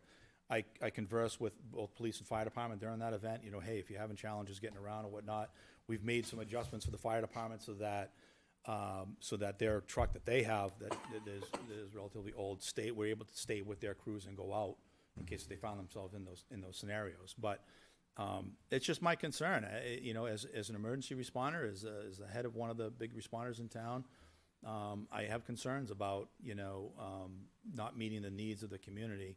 I'm not saying that there's anything to get all of, you know, alarmed about, but as we grow, you know, the challenges are going to become more steep. well, and someone who works in construction, the amount of what you're showing out of examples of slips and falls and people potentially getting hurt, at least within your own facility, let alone throughout town, by not being able to get your trucks back out there. I mean, that's a grave concern to myself. Yeah. I mean, last thing we need is someone getting hurt just being able to do their daily job, let alone trying to get back out there, hurry to snowplow again. I mean, Agreed. that's a huge problem. I mean, frankly, I'm surprised that we've let this go on as long as we have. Yeah, we've had some bangs and bumps and bruises and cuts and whatnot. We're very fortunate no one's gotten, you know, gravely hurt. But to your point, where we're behind the 8 ball, and then so employees are rushing. They're a great workforce. I can't say enough about them. They understand what we're charged with, and so when you're rushing, that is usually when the worst case scenario happens. So, thank you. All right, so we'll digest this, Okay, and we'll figure out what next steps are. great. Thank you for your time. Thank you. Thank you, Dave. Thank you. All right, so I'm going to flip the agenda around here a little bit. How many people are here to be interviewed for pickleball? Let's do this. All right, so we're going to move to pickleball right now. Yep. Thank you for your patience sitting here. Very much appreciated. I have a list of folks for pickleball. Let's start with Dawn Cava. Is that correct? That's me, Cobbin, yes. Yes, hi, how are you? First So- time ever in a town hall, very interesting. Well, we'll try to treat you with kindness. Thank you. So, hi. So the way we normally do these things is you know, we have your form that you filled out. Okay. Generally, we offer somebody an opportunity that if they want to just make an opening statement, they can, if you're comfortable with that. Or we can just, you know, the councils will just go through and ask you questions. It's your choice. Questions is fine. Fantastic. So, works for me. I'll start with Ted. You said you're a pickleball enthusiast. Tell us a bit more. I just started experience. playing a couple of years ago and just love the sport and just really feel that it's a great environment to meet people. I think I could play with my young kids, my nephews and stuff like that, very family friendly and just different than any other sport that I've played. Big into soccer, which you can kind of do that too, but it's just, as far as it brought me a sense of community of when I get to go meet people and play. So I just think it's important that we try to have some kind of facility in town that we can play here too, since everybody else is doing it. Thank you. Pick this up for me. I'll be right back. All set, thank you. All right, I just want to start out by saying, actually, all that I have to say is thanks for volunteering. As we can tell, this is a very important thing in the community, and your time is very valued, so thank you for doing that. Welcome. Mr. Butler? I'm all set. I'd just like to thank you for stepping up. Okay. Appreciate it. All right, so thank you very much, Dawn, and we'll have Christine come up. Christine.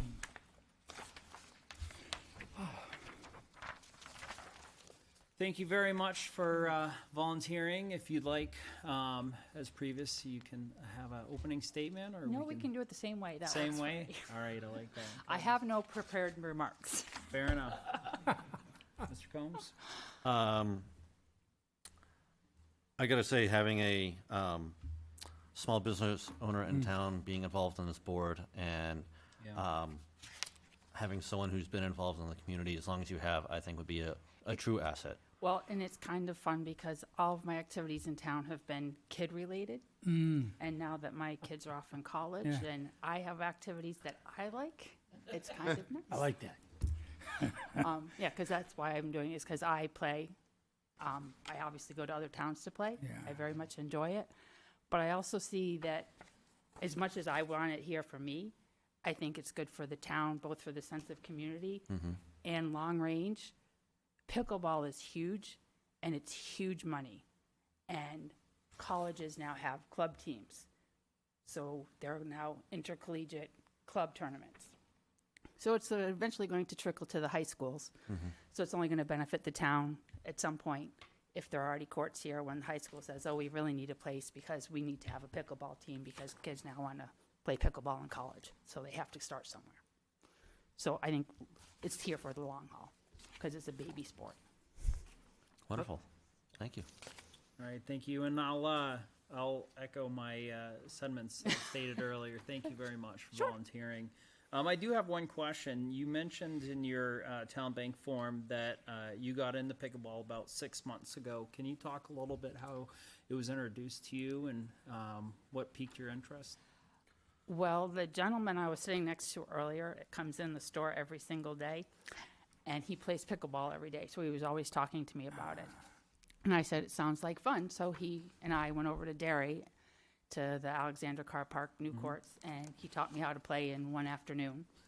And I just thought it was great fun. And then I spent a long time trying to find places that I could play after work.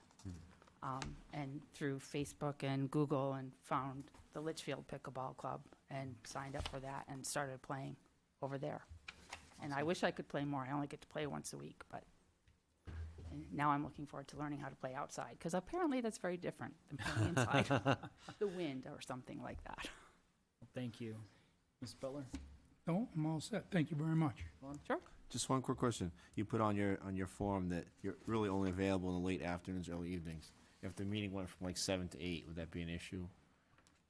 Like Oh, most this, meetings- I consider yeah. this evening. Okay, perfect. I That's all. work from 6 in the morning till 1 or 3 in the afternoon, Gotcha. so that's when I can be available. Perfect. All right. Thank you. All Thank right, you very Thank much. you very much. Move on to Jim. He left. He left? The man Okay. sitting next to me. Thank you. He left. Michael Nader? Good evening, sir. Hey, gentlemen. How are you? Very good, thank you.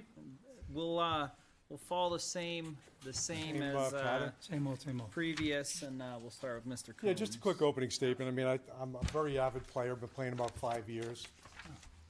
Played all over southern New Hampshire, played in Florida on occasion in the wintertime and everything. It's getting so popular, I don't have to pump it up at all, but what's we're finding increasingly is it's getting very difficult to play even outside of town, so I play in Derry as well, I play in Litchfield, play in Manchester, play in Concord. The number of members over the last couple of years have just exploded to the point where some of the facilities are starting to say they're only going to let town people play at their facilities. So if you don't have a town facility as big as this is getting, it can be very difficult to play. So I guess, I played today, I played this afternoon. I have time to play, but I like that, though. All right. Mr. Combs. I like that. Well, I'm glad to see the volunteerism. I gotta say, I'm really impressed with all the new people who've wanted to step forward. good. So often do we not find anyone who wants to volunteer for positions, and I really want to commend everyone who's stepped forward so far. That's all I gotta say. I would like you to talk a little bit about your project management experience. I personally think, with my experience in project management, I think it adds a lot of valuable skills to bring everything together. Can you talk a little bit about how you can bridge that gap into a committee like this? Sure, I mean, there's a reason I put that down there. I don't have project management skills as far as, town projects and things like that, but I have a career in sales. I was 40 years in the beer business, which is of interest to a lot of people. But I worked for the Miller Coors Brewery for 25 years. But it was always project management, it was different sales teams, different marketing projects. And so that's all we really did, It was at a higher level. Okay. And Yeah. thank you very much for your willingness to Yeah, my pleasure. move this forward. I'm all set. All right. Thank you for volunteering. Thank you, gentlemen. As a former Vietnam vet, Yes. you never got what you deserved in the thank you, so thank you. Thank you for your service and for doing what you did. I am not a vet. I'm not sure where that came from. Who's the Vietnam vet? It's not on yours? No. That was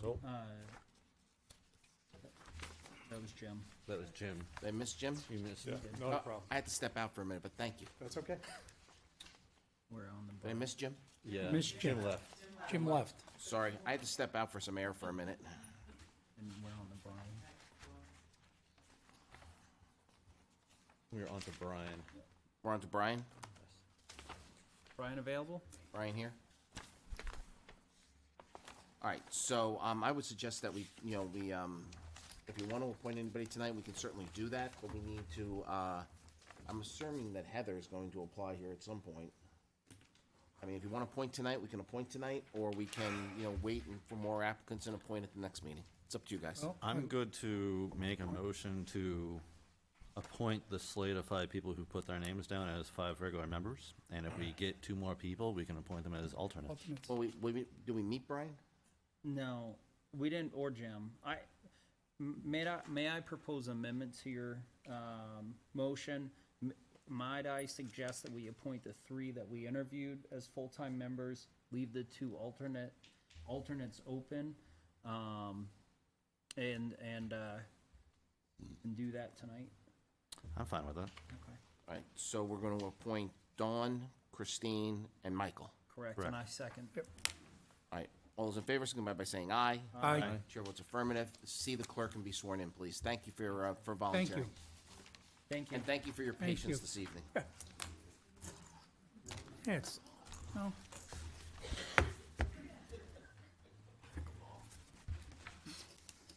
Okay. Very positive. Resolution reconstituting municipal aggregation committee. Yes, Mr. Chairman, this one Mr. is, Town Manager, I forgot you were over there. it's been a while.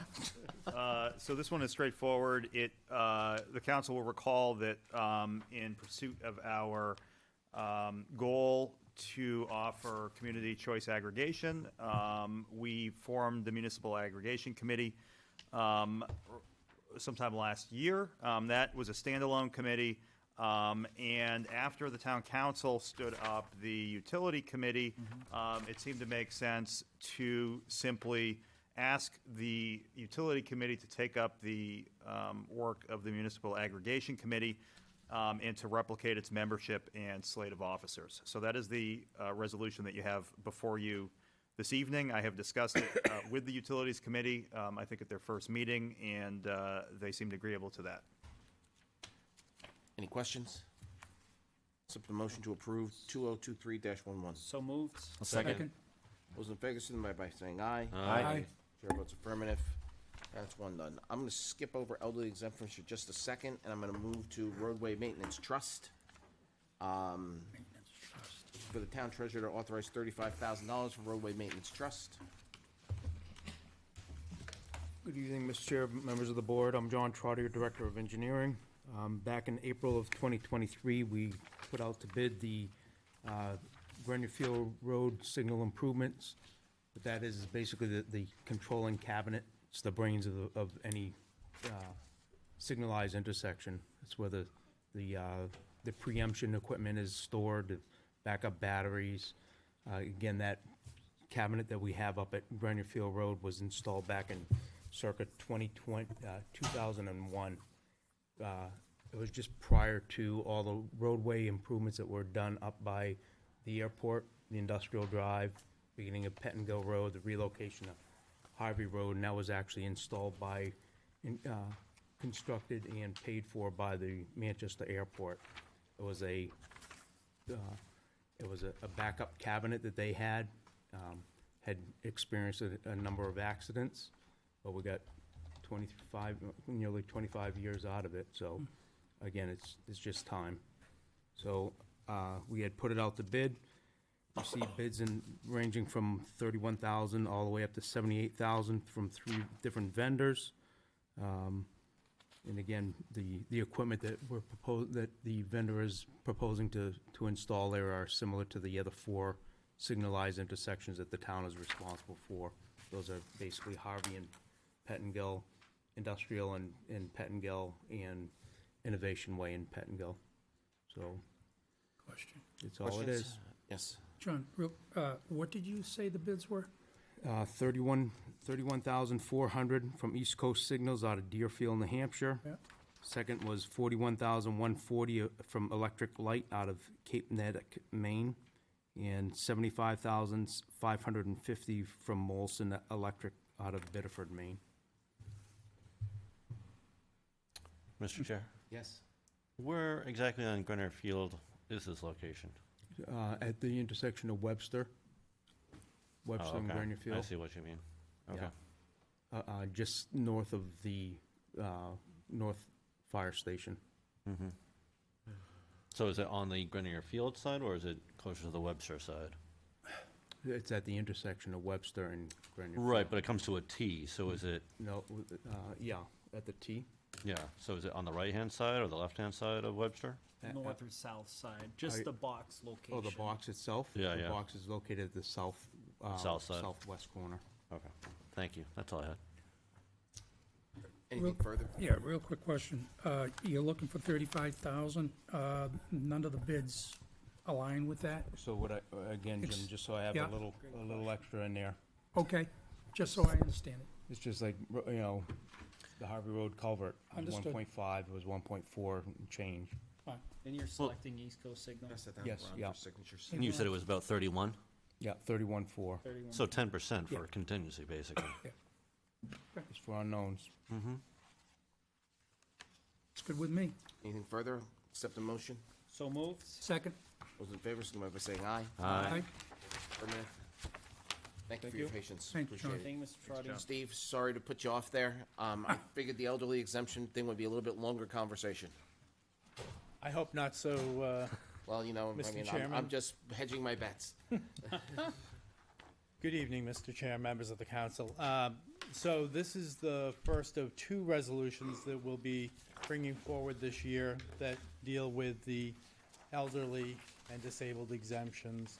This is about the qualifications for the income and asset limits. You may remember back at the April 10th meeting, I made a presentation at which the council looked favorably upon adjusting the qualification standards for income of single people and married people, and the asset limit to those that were adjusted for the cost of living for Social Security.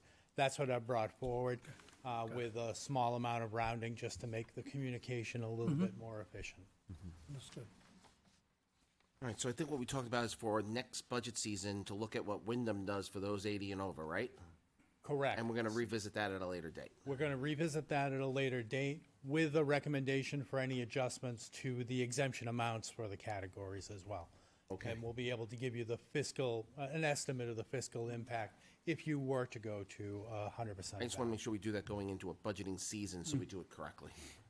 But it's definitely something on our radar. Yeah. Anything? All set. All set. I'll accept the motion to approve 2023-10. So moved. Second. Thanks, Steve. Appreciate Thank the you, patience. Thank you, Appreciate Steve. your patience this evening. You want a full vote? What? You want a full vote? Didn't I get a full vote? No. Who didn't vote? All of I us. don't- Yeah, All we those in did. favor, signify by saying aye. Aye. Chair votes affirmative, 5-0. I'm sorry. It's all right.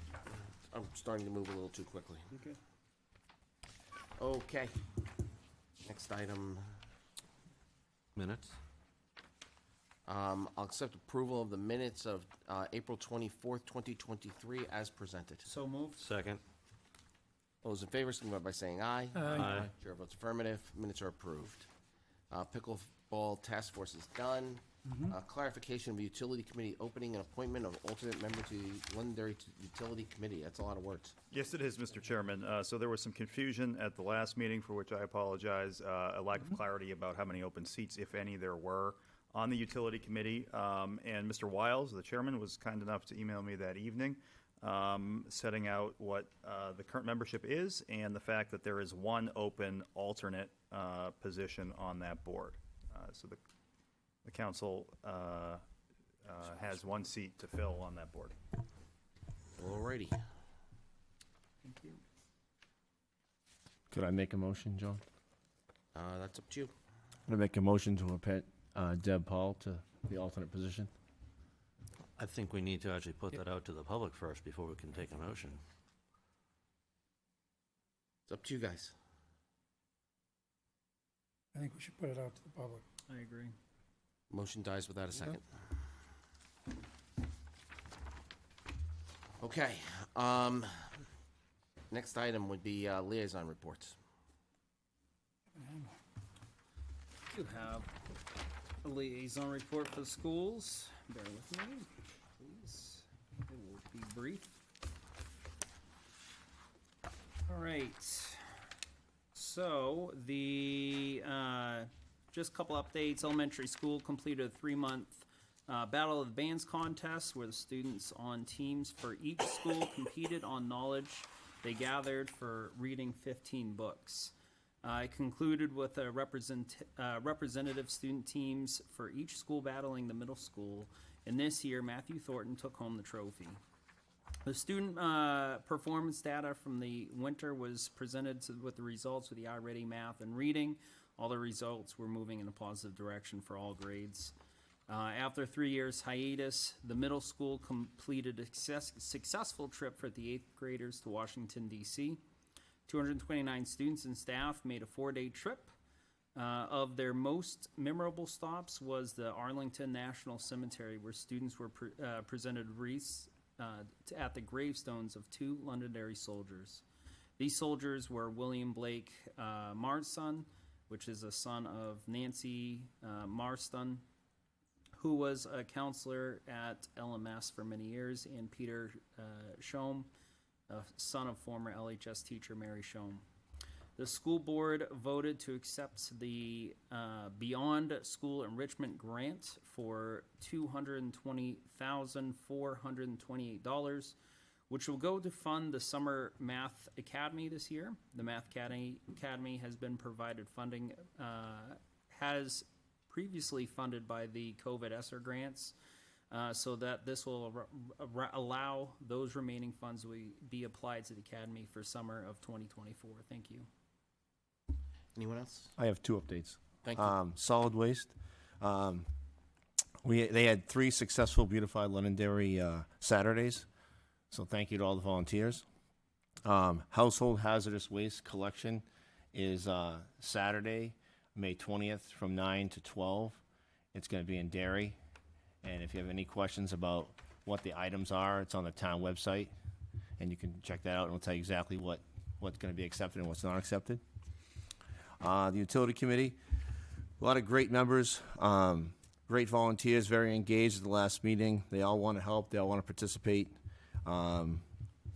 We decided to make 4 subcommittees so that everyone can kind of focus on their specialty. And at the next meeting on June 6th, we'll be having New Hampshire DES there to make a presentation and to give us, answer any questions we have. Terrific. The only thing I have is that Old Home Day is coming upon us quickly. The committee is fast at work, and things are progressing, nicely. Anything else for liaison reports? Okay, town manager report. Yes, Mr. Chairman, I have several items tonight. The first is I wanted to notify the council about an award that our town clerk, Sherry Farrell, received recently. I nominated Sherry to be honored at the Hudson VFW's annual Loyalty Day event. And in doing so, I stated as follows: Londonderry Town Clerk Sherry Farrell exemplifies the virtues of loyalty and patriotism that you write about in your letter.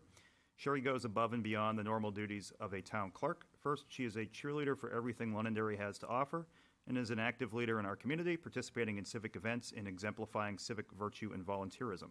In addition to this work, she plays a leading role overseeing federal, state, and local elections in Londonderry. What could be more patriotic and loyal to the nation and the community than overseeing and safeguarding the defining feature of our democracy? Sherry does all of this with a smile and never says a negative word about anyone. It is my privilege to nominate her for recognition by your post on Loyalty Day.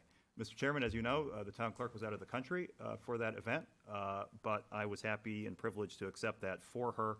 So my thanks to Sherry for everything that she does. Oh, that you can clap for. It's only during public comment. On January 26, 2023, in my role as town manager, I issued so-called trespass orders to Chris and Laura Gandia. A trespass order is simply notification to someone that he or she is not authorized to be present at a particular location. Trespass orders are issued by owners or those charged with management of property. Under Section 4.6D of the Town Charter and RSA 37.5, the town manager is the individual charged with management of town property. This matter did not involve the town council. Trespass orders are issued every day in New Hampshire. Often they are communicated orally by the police department where the property is located after speaking with an authorized person. I placed the orders in writing and arranged for notification to be made to the Gandias through normal channels. I released the trespass orders on May 4th. I anticipated the public controversy and the harsh criticism, mostly directed at me, this action would generate, and time has proven that prediction true. Yet, as has occurred frequently in my first 15 months in office, I did not shrink from a decision simply to avoid controversy. I made the decision I believe to be in the town's best interests, which is my primary and most important responsibility when making any decision in my role as town manager. I do not plan to elaborate upon my reasoning any further. I acknowledge that people want to know more about this matter. It is not a question of me not wanting to or being afraid to address it. In fact, it would be easier if I could. However, there are some topics that are simply not appropriate for the town manager to discuss at a town council meeting, and this is one of those topics.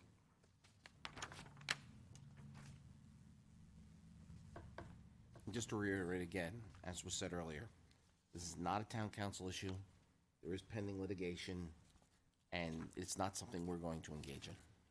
Thank you, Mr. Chairman. I was visited last week by Peter Logue, I think I'm saying it correctly. He's the general manager at the Staples on Nashua Road. He wanted to notify the town about a recycling program that they have. Anyone can drop off their household electronics at no cost. He said there's no hitch, there's no gimmicks. I wanted to share this with you in hopes that you could share it with the community. I know that I've got a lot of old electronics in my basement, and I imagine other people do as well. So I wanted to alert the community to that. We are under agreement as of today for the 35 Gilcrest property. The purchase and sales agreement that I signed this evening has a contingency that requires the town council and the Conservation Commission to approve the terms of the transaction.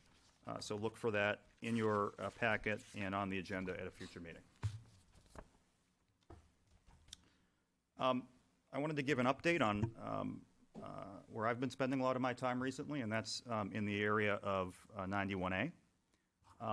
I received on May 9th the following right to know request. All records, no matter what form, including but not limited to printed documents, electronic documents, emails, or any other form of records regarding and relating to any no trespass orders issued by the town manager and/or the Londonderry Town Council for the town of Londonderry for the last 20 years, 1/1/2003 to 1/1/2023, and that entailed 4 hours of my time.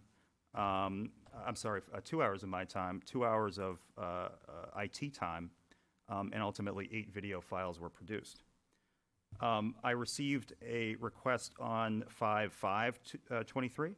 I would like to request accounts payable invoices and general ledger details for expenditures made by the town of Londonderry to Sheehan Finney for any services relevant to A, no trespass orders, and B, advising Mr. Malaguti on the town's reorganization plan.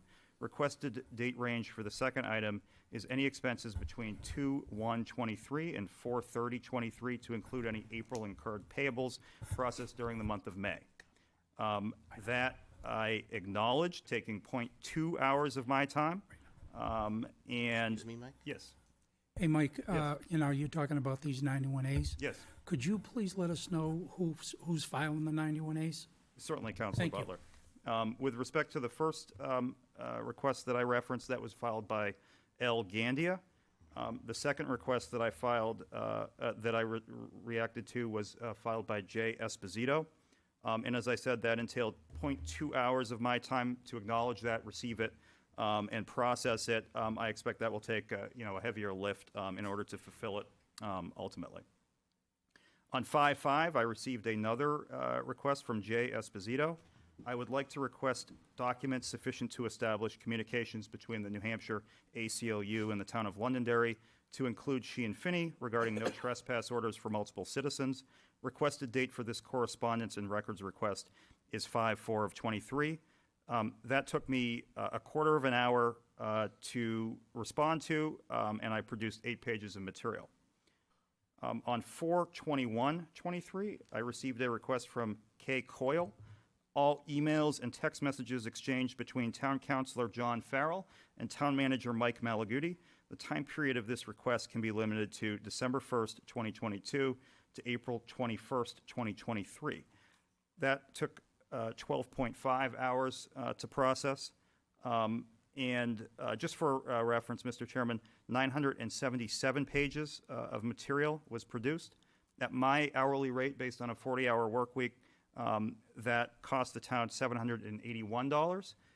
Had I sent it to Sheehan Finney, as most towns would have been required to do, it would have cost, depending on the hourly rate of the billing attorney, between $3,400 and $5,000.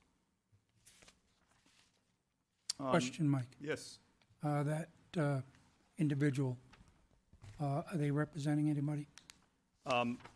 The indication was that he was representing a client. Okay. Beyond that, I don't know the answer to that. Thank you. So, Mr. Chair, so we're looking about, and this is for the past 2 weeks? So this takes us back to 4/21. Okay. So far, and you said the one that .2 was just research and response, but that'll be a heavy lift. So currently, we're looking at 17 and a half hours. And as you indicated, at your billable rate, $781, when it could be between 3,400 and 5,000, correct? Did I hear you correctly? You did, and I just want to clarify that this isn't money that the town's actually paying me on top of my salary. It's just a representation of hours How worked. you're spending your time. Correct. Thank you. And I neglected to mention that the most recent request that I just mentioned, the 977 pages, it looks like that. And just to confirm, we will always adhere to the state law for 91A requests. We've been complimented on it by some of the individuals who have been making these requests in the past, and my practices have not changed over the time that I've been representing the town or serving as town manager. Great, thank you. Hey, Mike, are we charging for copies, or is it going electronic? Our current practice is to send everything electronic, and that's something that we've been complimented on. I will tell you that based on the volume of requests and the municipal resources that I've had to devote, I am considering proposing changes to that practice. But for the time being, we're adhering to it, and it's something that I think has assisted us in the past in being as transparent, as responsive as possible. Accessible.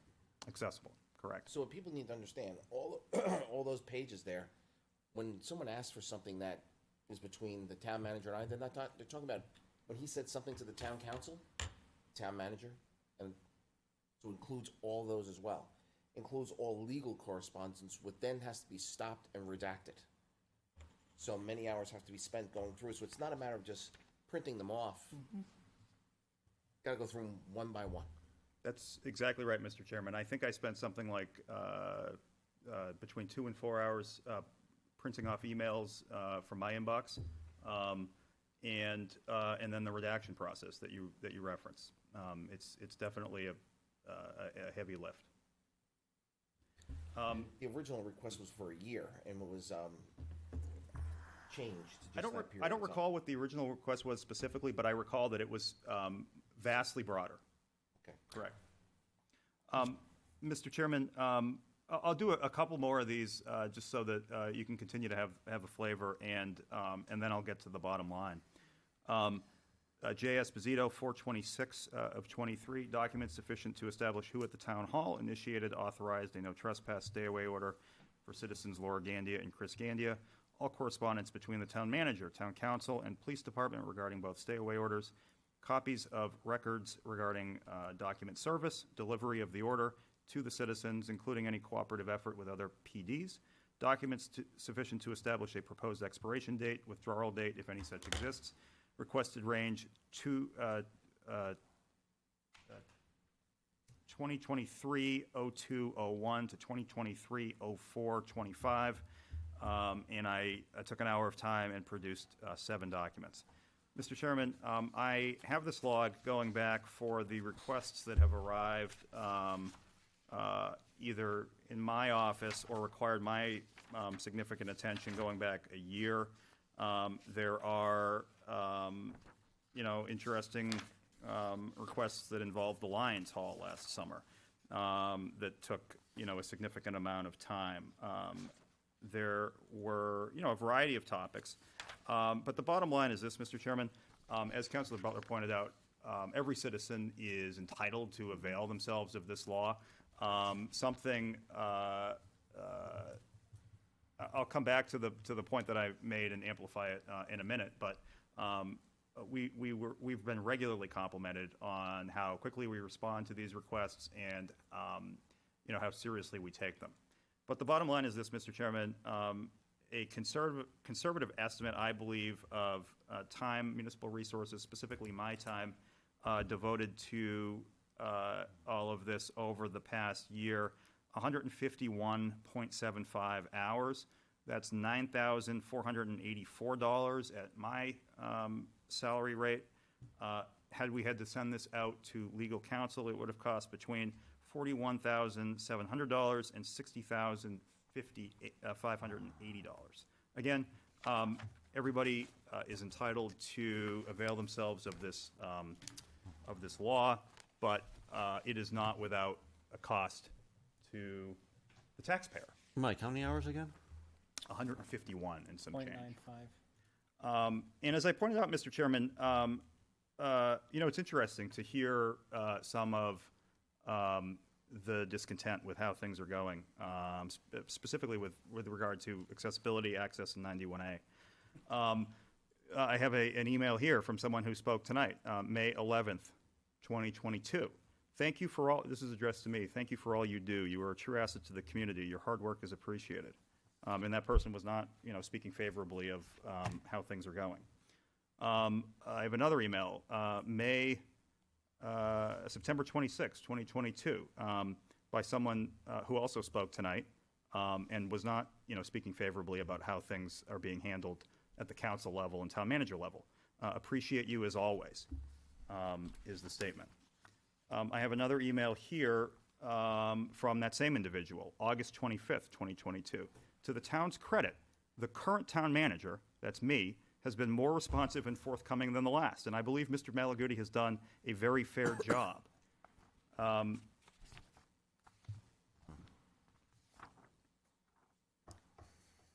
June 24th, 2022, from the same individual. Thank you, sir. You have been responsive and pleasant in the past when we have corresponded, and it is greatly appreciated. Many of us really do have the town's best interests at heart. That is what I have to say about 91A this evening, Mr. Chairman. I did also want to address something that I heard in public comment that you found significant enough to address. I also found it significant enough to address, and that is the issue of Woodmont Commons. The difference between Ms. Perez's property, her residential property, and Woodmont Commons is that, of course, Woodmont Commons is a phased development. It is a decades-long project, and it is certainly true that specific plans were not made for sewer capacity at the time the agreement was signed.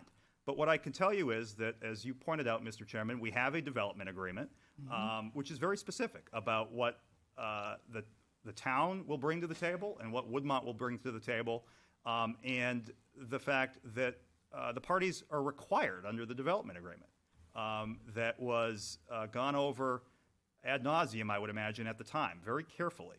The parties are required to participate, to cooperate towards provisioning the PUD area with adequate utility service. And it's very specific about the different sources of funding that can go into that, a mix of public-private funding, including potentially federal grant funding. So nothing was missed. This is how projects of this scale take place. And so I would disagree with the comment that something is off or something is wrong here. There's nothing off and there's nothing wrong. This is exactly how projects of this scope and magnitude develop. The other thing I also take issue with is the use of the word miraculously. I do think it suggests that something untoward is happening. And I think that my staff and I would be happy to answer any questions that Ms. Perez has in the future. I know that the Assistant Town Manager attempted to answer Ms. Perez's questions on Friday, and I'm troubled by the use of that word. And Mr. Chairman, that is all I have this evening. Can I say something real quick? Sure. Mr. Malaguti, I just want to say thank you very much for all that you are investing into the community. I know it's not easy, and I just want to commend your professionalism, your attention to detail, and your ability to look at things judicially, if that's the right word. But I really appreciate that, and I think the community is benefits from that. So thank you. Thank you, Mr. Vice Chairman. That means a great deal to me, and I would thank you for doing the same for the town as well. Mr. Chair. Yes. With his comments about how much time he's had to unfortunately spend on these 91As, I know obviously it would cost quite a bit more to have our legal team to go through these items, but I would think that our town manager's time is more well spent managing the town and the various duties that he needs to do. Do we want to have a further conversation about this at some point in time, about analyzing how we want to go forward on these items? We certainly can do that. That's certainly something we can even put an I mean, agenda. it's item about for. 4 weeks of time that he spent. Well, that doesn't really include all the other legal pieces, doesn't Yeah. include what Exactly. the school has spent on it. Oh, I'm agreed. getting numbers anywhere ranging from the school between, $10,000 and $25,000 in people's time. There's a lot of money being spent, and at some point, it has to come from somewhere. Right. So I have to sadly report, I am generally, sitting as the chair. The chair usually receives service on any lawsuits against the town. As I was out of town, I authorized our attorney to receive service on the most recent lawsuit. Most recent lawsuit that I received service on was former councilor Deb Paul is suing the town of Londonderry, taking legal action against the town of Londonderry, because she wants copies of documents that were confidential, privileged documents from the period of time that she sat on the town council. You were all sent this service, I believe. It's disappointing. I mean, it's not that these documents weren't available when she was a town councilor. They were. So we now will be spending, I don't know how much money, thousands of dollars, going to Superior Court on something that we've already explained to folks. And this is another 91A, petition. And it's privileged, confidential employee documents. So, I mean, I don't know anything else about the no, lawsuit. that's okay. I did check with our attorney to make sure this is a public document before I spoke about yeah. it, but those are just the facts. okay, so. So it's disappointing. Real quick question. Ron brought up about having Ms. Paul as an alternate. Is that, I believe that Can would be a that conflict happen? of interest. I huh? don't think that should really be discussed here. Oh, If you- okay. If you want to have That's a fine. discussion about Sure. things like that, Sure. we should probably do that with legal counsel. Be more than happy. Agreed. I don't know that should be something, I really don't like talking about people in public about those kind of things. Okay. It's always been our policy in the past, and when someone has something that's going on, we take it to our attorney in non-meeting and talk about it there. Because I don't want anyone to be disparaged. Assistant Town Manager report. Pardon me? The assistant town manager? I'm moving to it. Whenever you're ready. Please proceed. A little bit of positive news. Terrific. I conducted a work session with the planning board on May 3rd that was very well received, and it's mostly in regard to our development review process and some improvements that we're making that have already been implemented, and you can see the effectiveness of them in our last week's meeting on the 10th. So just to highlight that and some progress. Fantastic. I thought that was well-done improvements, and I could already tell from the people who are presenting to the planning board were very appreciative. Alrighty, is there anything further this evening? That's progress. Okay, one second here, I'm just trying to pull my calendar up. The actual next meeting, I'm trying to get us back on calendar track here, we have a holiday. Our actual next meeting is going to be June 5th at 7 PM. So I'm just trying to get us back on calendar. Not the so- 30th, like it says? Not the 30th like it says. June 30th? We'll move to June 5th so that we can try to start May back in 30th. more of a regular cadence. So the 5th and 19th? I'm gonna check with the town manager first before I say beyond the 5th. Right. Make sure that we're clear for Although either the 19th can get tricky. See, what's gonna happen is we're gonna go either the 19th or the 26th, then we're gonna go to summer schedule, possibly proposing the 17th of July and the 14th of August, with hold a tentative date of the 28th of August. But we'll be going to summer schedule after the 2 meetings in June. But I wanna check with the town manager first to make sure whether the 19th or the 26th works best. Yeah, I know the 19th is Juneteenth, so I don't know if the town That may hall not- has it off. And again, that may not work best, and, and because Right. there'll be a little bit of time between the 17th and the 19th, that would put us a full month out, so I want to check in with him Of first. course, agreed. Thank you, Mr. So June 5th, I said, would be the next one, and then we'll check in on that. Anything further this evening? With that, I'll accept the motion to adjourn. So moved. Second? All those in favor, signify by saying aye. Aye. Chair votes affirmative. We're adjourned.